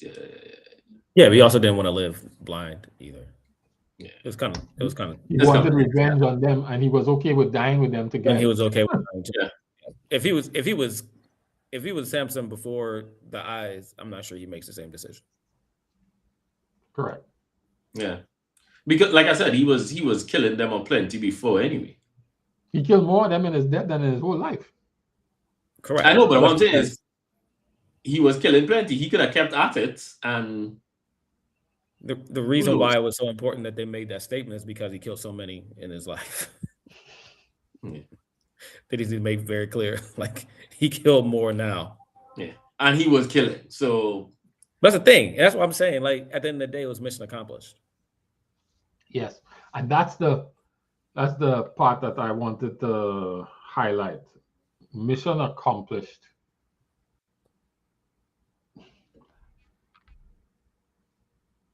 God appears to prioritize outcomes, and he allows, and there's breadth that he makes room for accomplishing those outcomes. Correct. Right? That does not, to quote you though, it's both. That does not mean that he doesn't have a preferred way for that to happen. Correct. Because left up to him, I'm sure he don't wanted Moses. He said as much to Moses. He wanted him in the promised land. Because when he realized these people are stubborn and stiff-necked, he's like, if you keep defending these people, you won't have problems. None of them are going to make it. And Moses is like, no, give him a chance to do that. And sure enough, X number of years later. Correct. The outcome was he was faithful to move the people to the promised land. Moses wasn't among them. Is it St. Paul who said, or was it Peter? Far be it, if after I preach the gospel, I cast out demons, I do all this stuff, and I end up a castaway.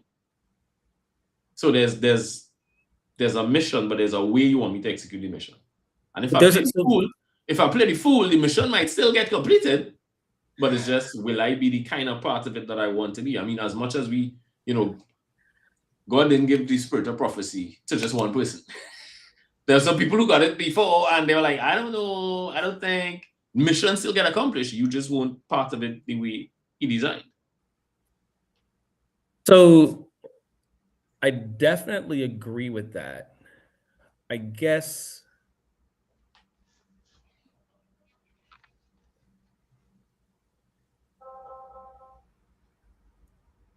I guess I'm struggling with the preferred. I don't know if God has preferred.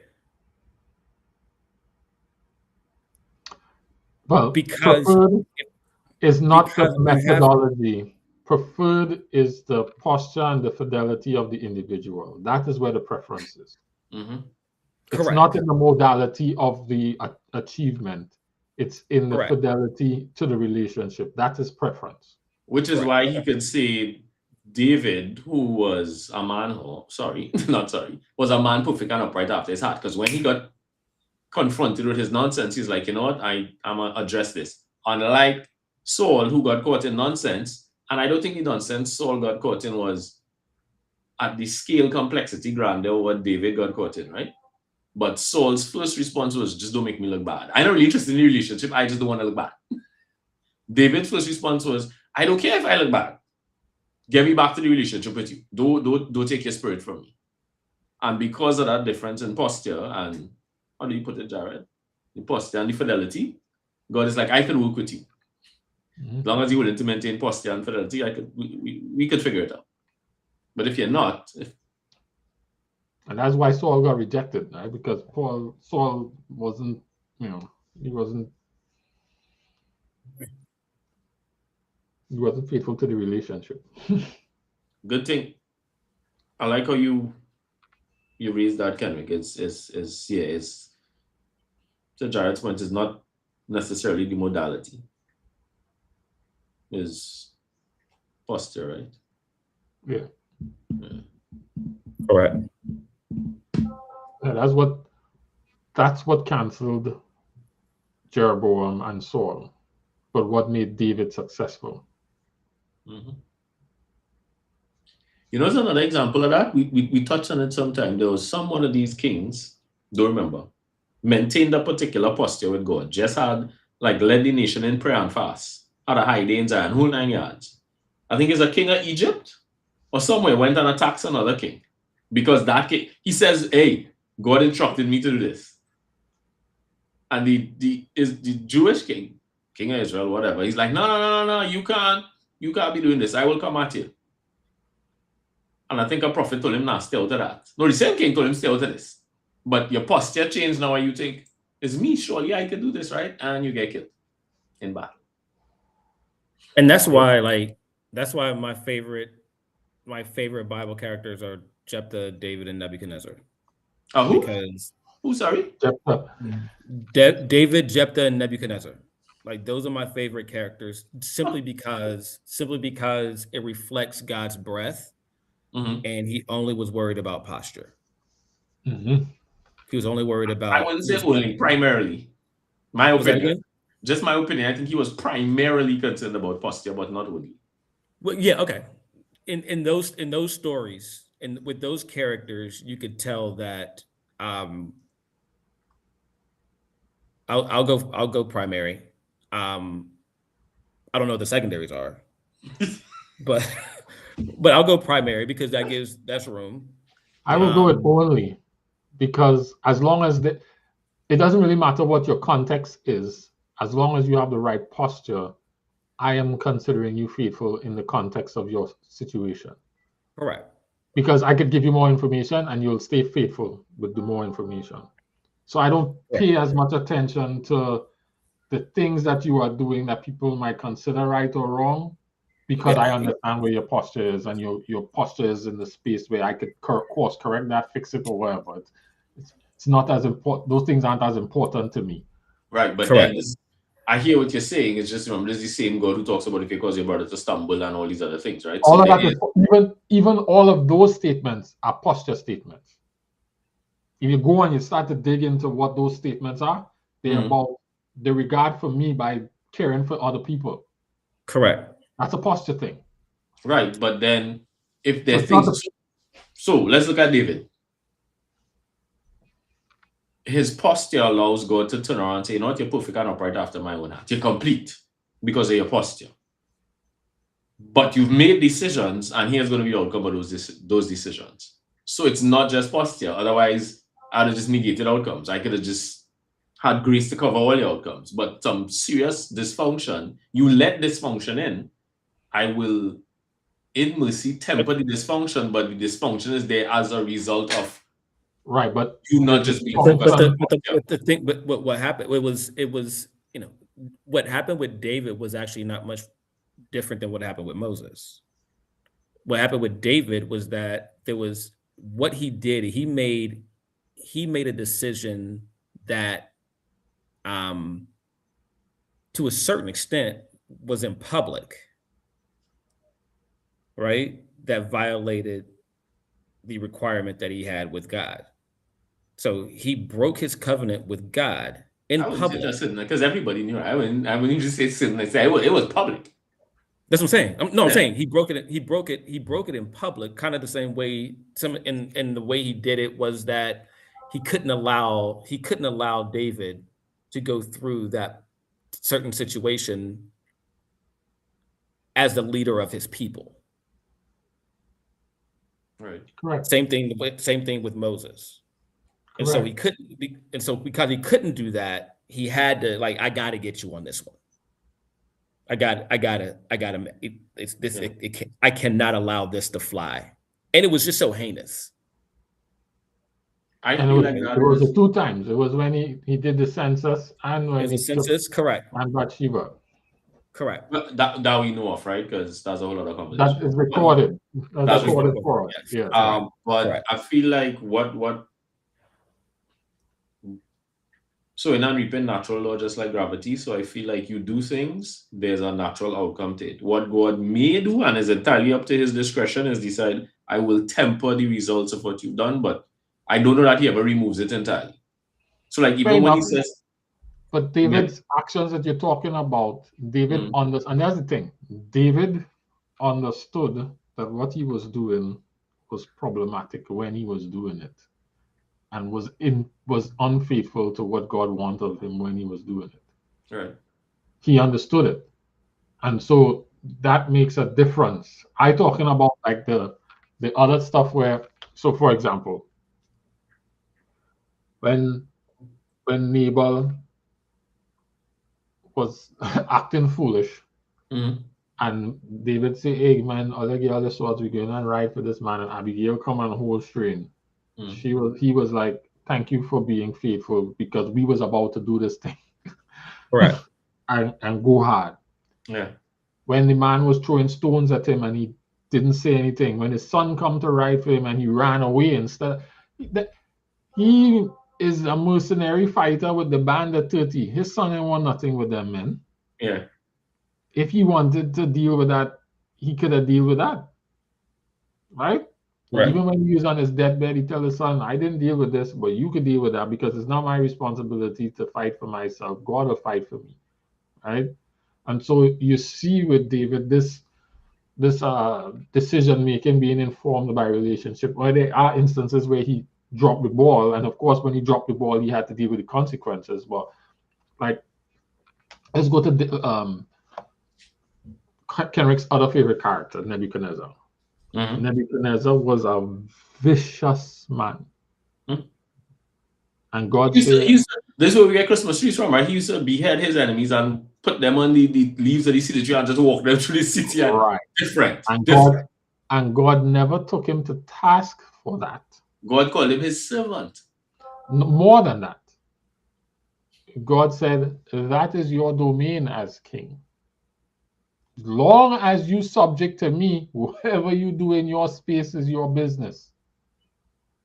And he was very clear. He was like, "The only thing I expect of you is to honor me, understand and where that I would show up in certain kinds of ways, and then take care of the people, your people." And that is an honoring of me. Yeah, and that was it. And when he decides to step out the line and be like, "Yeah, it's all about me," God is like, "Come again." Correct.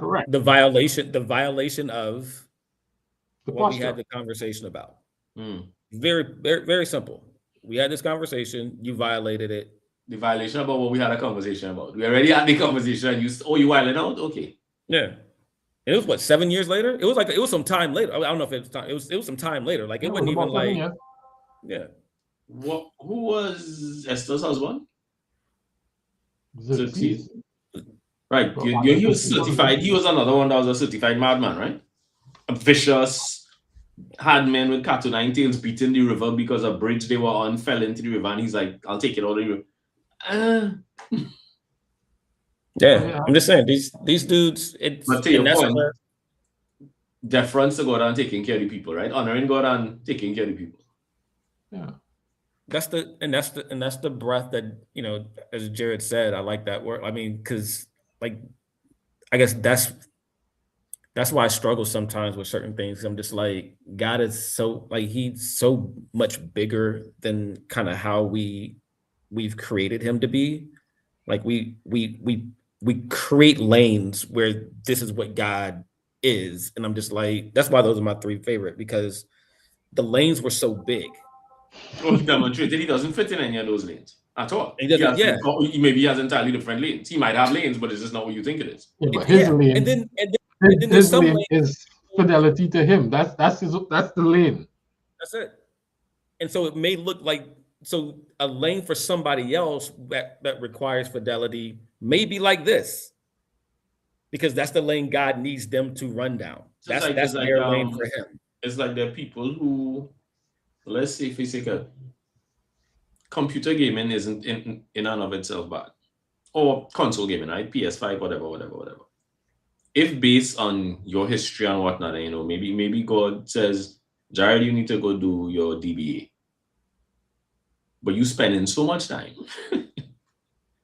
in whatever game, God is like, you know what, for the next 2 years while you're doing this program, lay off that. It is not that the thing itself might be bad, but he's like, your lane right now is this. That is all the breath I'm giving you.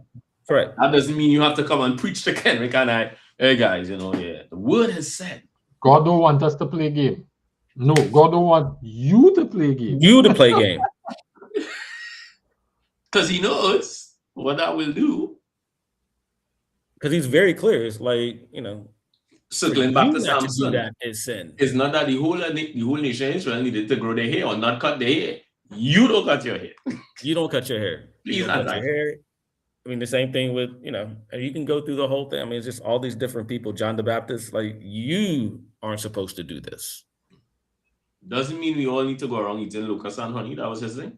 Correct. You guys know there's a religious sect in the southern part of the US. Every Sunday they meet, because God, when he's sending the disciples out, he says, if serpents bite you, it wouldn't harm you if you drink poison. Oh my gosh. So if you study things like that, every Sunday they let snakes bite them and they drink poison to demonstrate fidelity, right? Yeah. That's not my lane. Exactly. You're welcome to stay in that lane all by your lonesome. And God's going to be he's going to be very specific for me to go down that lane. That ain't nobody lane. That's a misreading. You know, all the years they do it, I think only one person has died. That's still a misreading of the passage. That's mercy and grace. That's a misreading of the passage. Is mercy and grace. You don't go to prove. You allow the Spirit to reveal that part.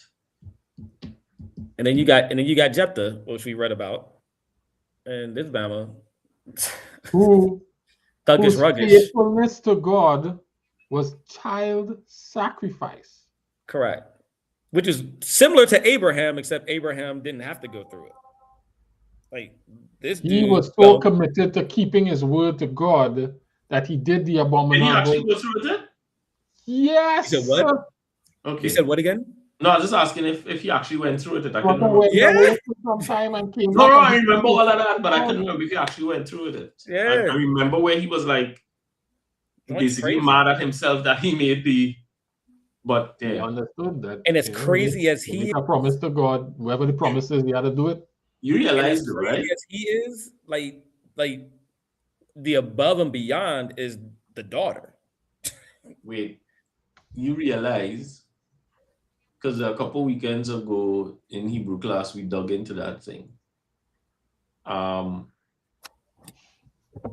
the whole incident, they didn't walk together anymore. So basically, they weren't talking. Who? God and Jephthah? No, Abraham and Isaac. It's like fallout.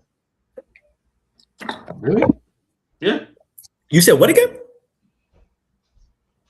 If you read the story, Abraham and Isaac, so they went different ways to get home, and they didn't really work together after that.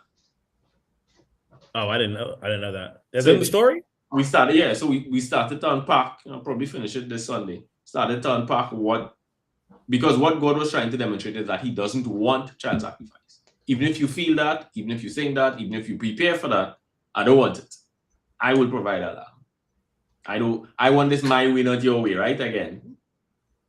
So this is the crazy thing. So it's like Jephthah, which is I'm now thinking about that. So that seems clear here, but then my guy, he was mentioned in Hebrews 11 too. So here's the thing. And that's right now. That's a dichotomy in mind, because I'm like, but this was clear. Because you're evaluating the thing and not the circumstance or the dynamic. So right. God says, I want to see how faithful you are to me. This thing is precious to you, Abraham. There's the one son I promise you. Will you give that up to me? Right. Because I ask.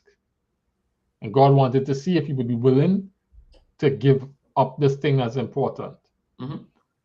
Jephthah, his limited understanding, his low, he not a sophisticated faith person. His understanding is you give God your word, you have to keep your word. And he's going to give up his precious thing to honor his word. And I would have found a way around. I mean, like a fly came out first. I saw it. Like it wasn't that ant that walked out of there before she like I would have been trying to find all kinds of technicalities. Like that is fidelity to the relationship. All of it is fidelity to the relationship. I wonder if, I also feel, again, maybe this could just be me reading something in, right? But I feel like on one hand, you have an instruction to them. So God is, how do you put it about revealing? So God is revealing to you what fidelity to him looks like in this moment.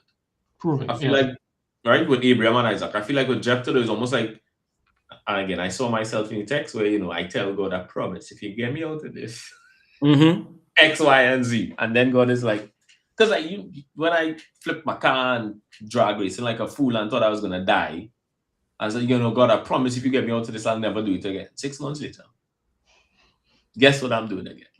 Yeah. That's why I kind of feel that was Jephthah is in Hebrews 11 and you are not, right? That's exactly why Jephthah is there. Well said. But I feel like he's trying to bribe God, right? Of keeping his word. And God, I could see the bribe. The only reference, where was the story of Jephthah originally? I know it's a reference in Hebrews 11. It's Judges. It's Judges 12. No, it's maybe not 12. It's earlier in Judges. It's one of the earlier chapters. 11. Judges 11. 11 and 12. I want to actually just make a note it for class on Sunday.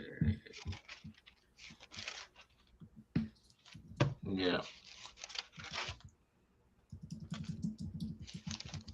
Yeah, 11 is where the story shouldn't have opened his mouth, shouldn't have made an offer for nothing. Because it's almost like he didn't really trust God to do what God said he would do. It's like we feel we could induce God into a course of action. No. I'm just saying that's how it came across. It's like he was not careful with his words. Correct. He was trying to grandstand. Never come to my house, I'll give it to you. Okay, he was expecting a chicken or a bird or something. A goat. One of his fine camels, his rarest camels. It's like, no. Anything. Daughter come running out, father. But it's crazy. It's crazy. I don't know if this is just the wording, and maybe in the original is different. But in 31 and 11, it says, "I will give to the Lord whatever comes out of my house to meet me when I return." But that's the setup. Yeah, because you say "meet me," which implies he didn't have to say nothing. Yeah. God had already given him everything. He didn't have to. He didn't have to. He didn't have to do anything. Yeah. So to your point, John, is grandstanding is like, why? Just shut up. But then his daughter in 36 was like, "Father, if you have made a vow to the Lord, you must do it." You must do to me what you have vowed, for the Lord has given you a great victory over your enemies and the Ammonites. But first, let me do this one. Yo, I've been like, what? I like your point, Kendrick. Find that fly, that spider, that ant. Find something. Like, I got to find out on this. Wow. But this is why it says. God was like, let me see if you really. What does it say? Don't ever let your mouth be hasty to utter anything before God. God is Yes. the only one there for letting words with you. I check with your mouth that you cannot. Gosh. Yep. Man. Posture, right? Yep. Which again aligns to the principle of prayer is understanding as well, and then aligning yourself, putting yourself in the right posture of it. It's less about just yipping to God, right? What does fidelity look like? Align myself to fidelity in that instance. Because we were talking about this a couple weekends ago, right? Because Rahab was lying through her teeth. Yes. Right. Yeah. That is not so that somebody listening could then go do the wrong thing and say, well, no. I was aligning myself to the word. Him that knows to do good and does it not, to him Correct. it is sin. Yeah. Oh my goodness. Yeah. So God is he's very big. So he's very, very big. Somebody had said, might have been Myron or no, it was Eric Thomas who said, the minute you start boxing him in, you're going to create a version of God that looks an awful lot like you. Correct. Which in itself is idolatry. And that's exactly what the Pharisees and Sadducees did. Because again, your one job over millennia is to study for the coming of the Messiah, and you completely miss it. Because you created a version that looked like you. And surely he had to come and set up an earthly kingdom, and surely he would let us rule and reign, and surely. Well, I ain't like language kind of sound like that, yeah? It does. The language actually sounds like that when you read it. It's not an off interpretation. It's not a far off. It's off, but not far off. One could understand how you'd arrive at the. But here's the thing that I find interesting. After his resurrection, he's walking with two of the disciples on the road to Emmaus, however you pronounce it. I'm sorry if I'm butchering it. And then he begins to recount all the scripture concerning himself. So in a walk, we don't know how long the walk was, maybe a couple hours either. Because they start walking in the evening and they get to Emmaus in the night and he disappears, right? So in a couple hours, maybe 6 hours tops, from lunch to, he's able to explain all of the stuff that sounds sus and weird and interesting. And they're like, wait, no, heart's burning with him. It really is him. So if he did that in 6 hours and only studying this stuff for. Yeah, but it's all about making the connections, right? And I'll give you a little story about connections after the thing. Sure. But it's all about connections and the lens to which the interpretive lens. Mm-hmm. The interpretive lens changes the same information. Yep. How you frame it determines how you fight it. Or receive it. Yeah. Mm-hmm. Wait, we had 10 already? Where did the time go? It was Kenrick's fault. Kenrick is there like, what? How was it my fault? I got on late, though. Kenrick says, it's not fidelity, and we spend the next hour trying to convince him. And he's just like, I don't see it. Which is fine. I don't see it. But Jared, you had a couple of things you said, right? I realized that was just like two things we touched on. So I don't know if we can save it for another day since it's 10 o'clock. Okay. What's the other one? What's the other ones? That context matters. I'll share two of my questions. Right. I'm probably not going to process it, but I want to know what was wrong with these people in Ephraim. They were very sensitive. Every time somebody called them for battle, they're like, "So why you didn't call us before?" And they want to fight everybody. And Yeah, I yeah. trying to figure out why they're so sensitive. So that was a redundant. You've seen that meme with the two kind of friends you have, the one who's like ready to cuss everybody out and the other one who's like, I'm so sorry. Ephraim was the one who's ready to cuss everybody out. It's like they're taking it personal. Ephraim Ratchet. They weren't called at the beginning of the battle. They get vexed that they were called at the end. So I didn't understand why they were so sensitive. Like what they were expect. What was their expectation? Bloodlust, I don't know. And so I was reading Psalm 81, 11 through 13, and I was having this. I was a part of a conversation where people were articulating that you can't do right without the Holy Spirit or the power of the Holy Spirit. You can't even do it because you have this bend and you lean this way and you can't do it. You can't. It's impossible. It's impossible as a word. I don't know if I agree with and that. they reference this verse in 1 Corinthians chapter 10, I think it is, about, God willing and to do of his good will or his good pleasure. But I came across Psalm 81, 11 to 13, and my question is, why would God wish for something he knows is impossible for humankind without the Holy Spirit? Psalm 81 what? 11 to 13. So I'm gonna read it, and my question is, well, if this is what God wants, why? It says, "But my people wouldn't listen to me; Israel wouldn't obey me. So I let them go on their stubborn way. I let them follow their own sinful plans. I wish my people would listen to me. I wish Israel would live as I want them to live." It's impossible for us to live like that without the Holy Spirit. Why does God have these expectations? David says in Psalm 51, "But you required faithfulness even in my womb." If it's impossible, why are there these expectations? And that was my question. That's a note I wrote down here. Why would he enter into a covenant knowing they couldn't fulfill it?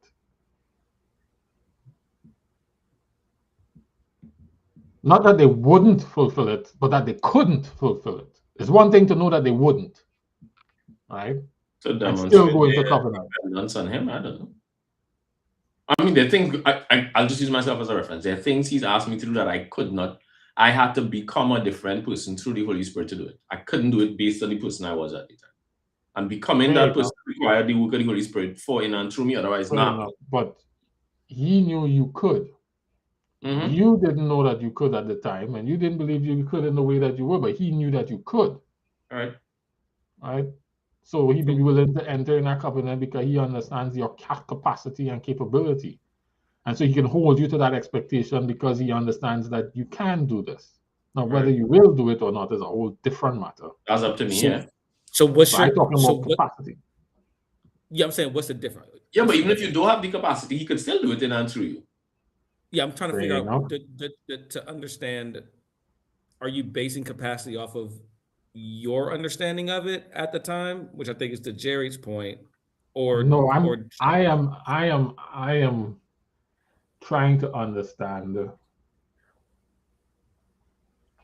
God has set expectations of people and mankind. I would even say, let's go back to the Garden Eve. Could Eve and Adam have been faithful in the garden? Did they require the Holy Spirit's power to be faithful in the garden? Well, they hadn't sinned yet, so I don't know, probably not. I don't think so. You don't think so? What? I don't think they needed the Holy Spirit to not eat the fruit. So God had an expectation that what he asked of them, they could do. It was possible for them to do. Correct. Right. So the reason I'm raising that is in Psalm 81, reading here as if God has these expectations of these people. Correct. And so he has the same expectation. I would assume he has the same expectation that they have the capacity and the ability to do what he's asking. He's not asking them to do something that they can't do. Define correct. Correct. well, I'm gonna go with what he And in said. and of themselves, My or people can, wouldn't listen to me. So he's expecting that they can listen to me. right? That Israel wouldn't obey me. He believes that they can obey. And Yeah, here's the in and other of thing, themselves, Jerry. that they can obey. They just, I would even take like my children. My children They can own obey. and bad mind, They don't yeah. need no Holy Spirit to obey. Correct. My children don't need Holy Spirit to brush Correct. the teeth every Well, night. you see that because there was some of them who obeyed. You always had a remnant few. Correct. Not Which even means just it some could of be them. done. The scripture's testimony is at the time of Joshua, the people were faithful Yeah. until he died. And then they were wild out. So they could Mhm. So they could do it. honor their Correct. covenant. Correct. Now, do they have propensity to do it? Yes. Sure, Do they 100%. probably need guardrails and safeguards and extra support to stay faithful? Absolutely. Can they do it? And would you Yeah. go into covenant with them if they couldn't? Not if they wouldn't, but if they couldn't. Correct. No, I'm with you. I've had this question. I think me and you had this conversation years ago. Maybe we didn't. I don't know. Maybe I just had it in my head. No, we've had it a few times. Because I've run into people who they don't believe in God. They couldn't care, but they actually are very, very kind. Like they do very, very kind things. Right? They think about other people. They put them like they're always looking out for other people. Atheists as they want to be, like it's all I've always like been like, wow, like to be nice and to be kind and to do what we would consider the right thing in this particular situation. Like they're not relying on the Holy Spirit to do any of that. They're making choices. They're just making choices and decisions to do it. And your choice is a muscle, right? So the more you exercise in a particular direction, the stronger the muscle becomes. But this is why even Christ said, I don't know if he called it a bad, but basically, a regular man knows how to give good things to his children. Correct. Hitler was known to be a good father. Suss about, letting your wife kill the kid, separate conversation. But he was known to be a good father. You happen to, have participated and instructed the killing of more than 12 million people, including 6 million Jews. However, you were a good father. Okay. That is kids. That is kids. You marry someone who tells you, I have a propensity to be unfaithful. We talked about that before. Yeah. Do you marry that person? Or me ask you, you marry a person, do you have an expectation that they will be faithful to you for the rest of their life? Yep. You do have that expectation. Till death do us part and blah, blah, blah, blah, blah, blah, blah. All that other stuff. Yeah. Anyway, my point now, was, whether it's realistic for you to have that expectation based on the person and what they demonstrated to you, different conversation. We ain't talking about would, we're talking about could. Right? Right. Would is debatable, individual, contextual. So then what? So then, if we can obey and do those things, then what role is the Holy Spirit? Well, teacher and comforter primarily, right? Correct. And so it's not provides power. Well, I was going to say the other thing would be like there's situations where the Spirit came over them and did something that was out of their ordinary or their capacity to do. And I also think there's a difference between doing something. So I'm not saying you can't do something without him, but there's a difference between doing it on your own and doing it with him. And you tend to sense it. Yes, doing it together with is a whole other thing. Walking by the Spirit and allowing the Spirit to guide you and set your direction and influence your decision, absolutely. Because, and here's the challenge. When you move away from a rule-based system to a system where the rule is being set per situation and by principle, not to say the rule is being set by principle, detecting what is right from what is wrong can become hazy. And I think that's where the Holy Spirit comes in to help to provide that clarity and to kind of show the way. Right? But I can refuse his help, right? Mhm. He's not making me do anything. With all the power that he provides, I can reject that power and not use it. Correct. I have the power to nullify his power Correct. by just making a different choice. Yeah. Well, You negate it. You're not nullifying. You negate it all the yeah, power he's offering because you just I don't know. your own thing. I don't know. If you, I Nullify don't know its if you effect. I don't know if Nullify you its neg- effect. temporarily.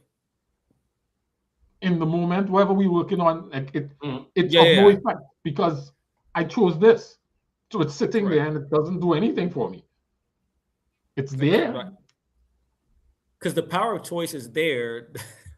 You know, I used to drive down the car, like down the road, and been like, what if I just turn off and run off the cliff right now? What? What? But it's not going to happen. Yeah. That's a choice I can make. I'm not going to make that choice though. Yeah. So go ahead. So I was saying I was mulling that over in my head, and then I read this verse, and it kind of just brought that conversation back up because here you have God clearly saying, "This is what I expected, this is what I wanted," and they didn't. Not that they couldn't, but they didn't. They just didn't. Correct. Because they were stubborn. Boldface not doing it, yeah. They were stubborn is why they didn't do it. Hmm? Not because they don't have capacity, but they didn't want to. And he's saying, I wish they would listen to me. I wish they would live as I want them to live. That's not someone who's saying, oh man, these people are incapable. You said that's not? Yeah, this is not someone, doesn't appear to be Correct. someone who's saying, oh man, Correct. these people are incapable. Correct. They clearly have the capacity to do it. And this Hence is the reference to sheep. We can, but we just stubborn. We won't do our own thing, man. This is Psalm 81. This is Asaph. This is plenty years before Jesus came and died and sent the Holy Spirit in the form that we say we can't do nothing without in this moment. Where did y'all land with the group? They landed at. We agree to disagree. Okay. We agree to disagree. They thought I was saying that there was something we could do to be saved. I wasn't even talking about salvation. Yeah, Correct. I was Why even talking why about would they even go there? God Because I wasn't even used the talking word- about salvation right here. He was just like, just obey. because once you started to talk about you have something to do, people started here to be saved. Like they add that line on the end there. So, Correct. So that's a them problem because I feel sometimes in those conversations and those contexts it's a cop out. So there's a role you have to play. You're not incomplete. You're undone. God has put everything in you that you need, but it's undone. I can't ever look at an apple seed and say it's not a tree. There's a tree in it at any time. As a matter of fact, slightly useless bit of information. I think in every apple tree, every apple, there are about 20 seeds if it's a gram, or what they call it, a granny, whatever apple. And in each of those seeds there's the capacity to produce 2,500 trees. Capacity is there. Will you choose to do it? But I feel like we like to kick things down the road. You know, well, I just waiting on there's a skill set you can acquire to get a job. You're not acquiring it, but you're just going to sit there and be like, yeah, just waiting on the Lord to provide a job for me.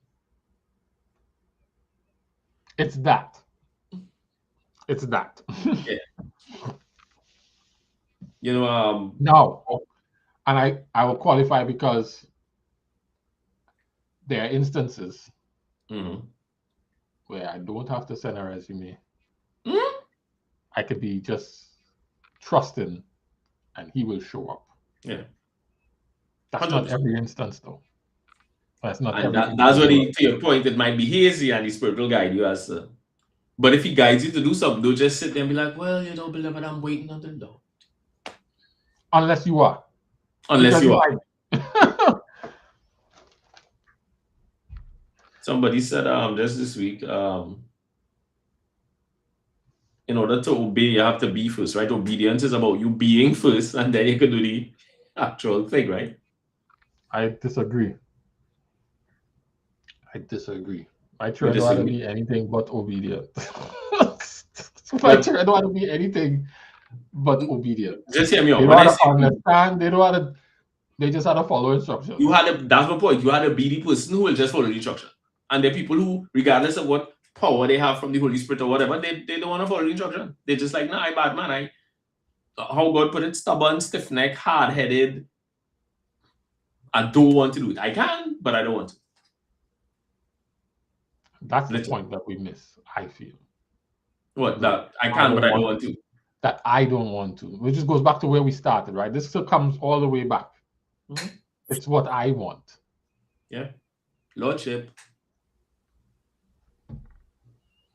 I've actually had people said, if I'm not mistaken, I might have once said, I wish God could just make me do what he wants me to do. Huh? He does. He will put warts on your skin so you can send the ark back. Right. And then, we will ignore, we will use whatever tea tree oil. Yeah, I'm like, to deal with them warts. You put warts on your skin I don't know. so you can send the ark back. Yeah. I think you should just stick to the script of just obeying. Don't try to you don't want him doing that. You don't. Yeah. Because he will do whatever is necessary. He can do the most, and sometimes he just might do the most. So it's like, I think I'll obey.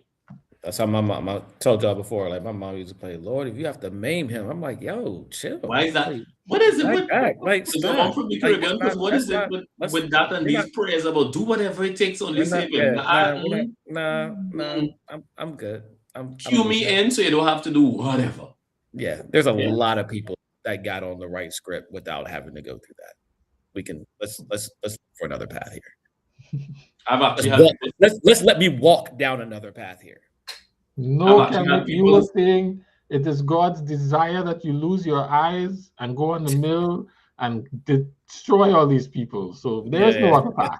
There is no other path. Wow. It's blindness for you. Touché. If that's what it is for me, then that's it.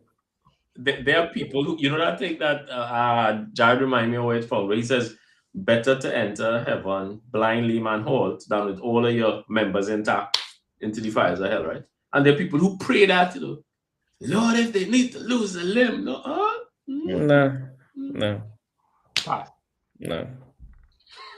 Let's look at the entire verse here. Yeah. All right, Jerry, let's go. Takeaways. Where do I say which one? I'm gonna pick one. Posture matters.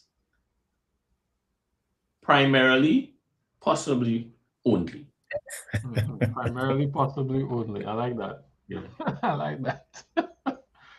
About I am almost fully persuaded it's only. I might be resisting a little bit, but based on the evidence presented, it's like I can't really. I didn't hear it. I'll make a case for you, I didn't hear it, Jerry. I'll make a case for you. We are saved by grace through faith, which is posture. Your logic is undeniable. However, we will be rewarded for what we do. So that the posture is going to be evaluated against. Because faith is an internal decision manifested in an outward work. Correct. Which goes back to like when we were talking about marriage. So it is only. It's not primarily. It is only. It is only. Because works are the posture matters only. That's my takeaway. What do you think, Kenrick?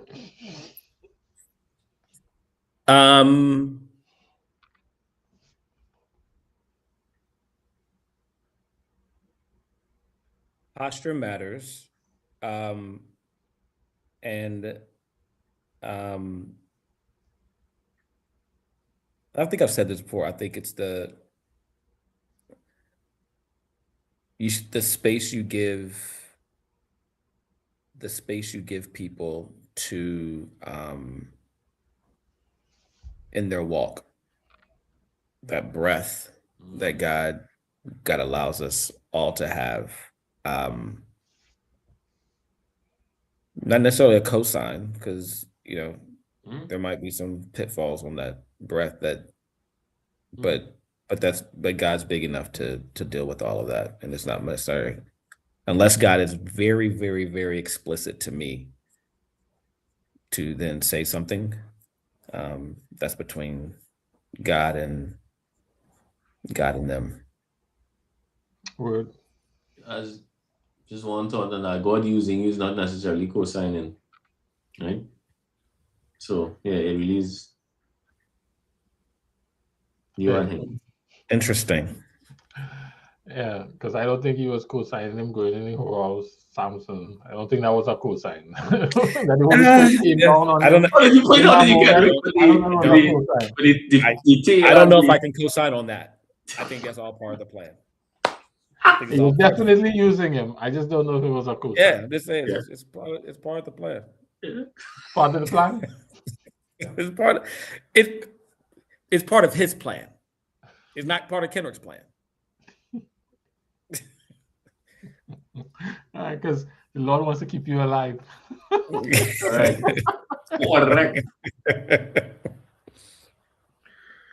My takeaway is I am grateful for the awareness that the circumstances I experience, at least the ones that God allows and initiates, He understands me enough to influence my decision making in a way that I can be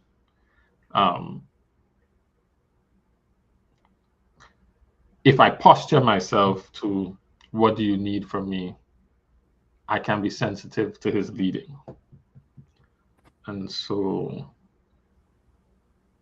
taking the time to pause and say, what do you need from me in this moment? What is it you're asking of me? What is it you want me to do? That will be my takeaway going forward.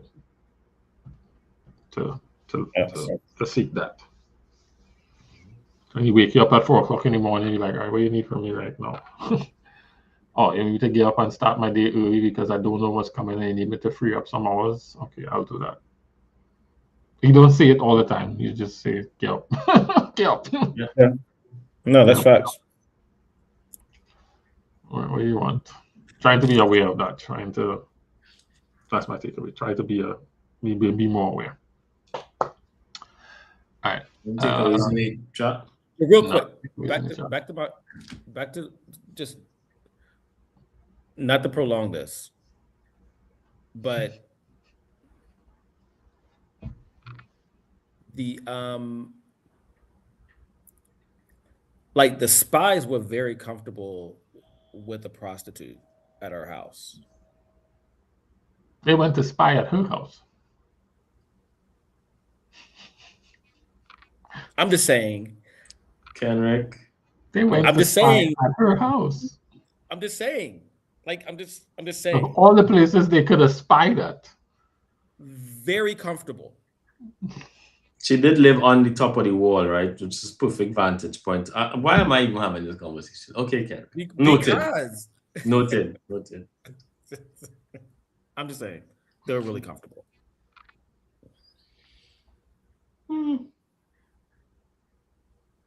Yeah. Just like Esther was a virgin when she left the king's. I mean, I'm just like. She definitely was not. Absolutely was not. Anyway. Yeah. Imagine that's how God will save people. I'm just talking about this. The breath, dog. Like it's. God's salvation came through the concubine line. Mm-hmm. Yes. I'm just. Solomon, right? Second son of David and Bathsheba. So. Yep. God gave you that extra piece of thing back there so you could inspire. Just formed and shaped you to win for salvation. What's your spiritual gift? That's what- Wow. Really? when it Kanye was like, "You have a good future behind you." Yeah. All Gift, right, talents, and skills vary, people. Gift, talents, and skills vary. hey, So the things God bless us with is for His purpose and His glory. Correct. and we adulterate it. Correct. Correct. All right. Any, mini, miny, mo? My mother's takeaway is probably like, "Please forgive him, for he knows not what he does." Is Yo, that what's your your mom's takeaway? takeaway? I said my mom's takeaway is probably, "Please forgive him, Lord, for he knows not what he does or says." Awesome. All right. Oh, any Move on mine to was pray. to pray. Mm-hmm. I'll pray. Okay. Oh, Father God, we are thankful for both the capacity you've given us to obey and the capability to do it. We pray we will choose to do it. Full stop. For your glory and our sake. Amen. Amen. Amen. Love it. We're here every first and third Friday. And so the next time we are here is going to be, what's that, 14, 15, 14. 22? No, 15. 15. May Yep. 15. And then this month has a fifth Friday, so we're not here again until June 5. So there's going to be a little bit of a break after that. Yep. Because May is the 29th. It's the fifth Friday there. So look forward to doing this again with you guys. Appreciate you all for your perspectives and dialogue. And until the next time, drink up. Drink up.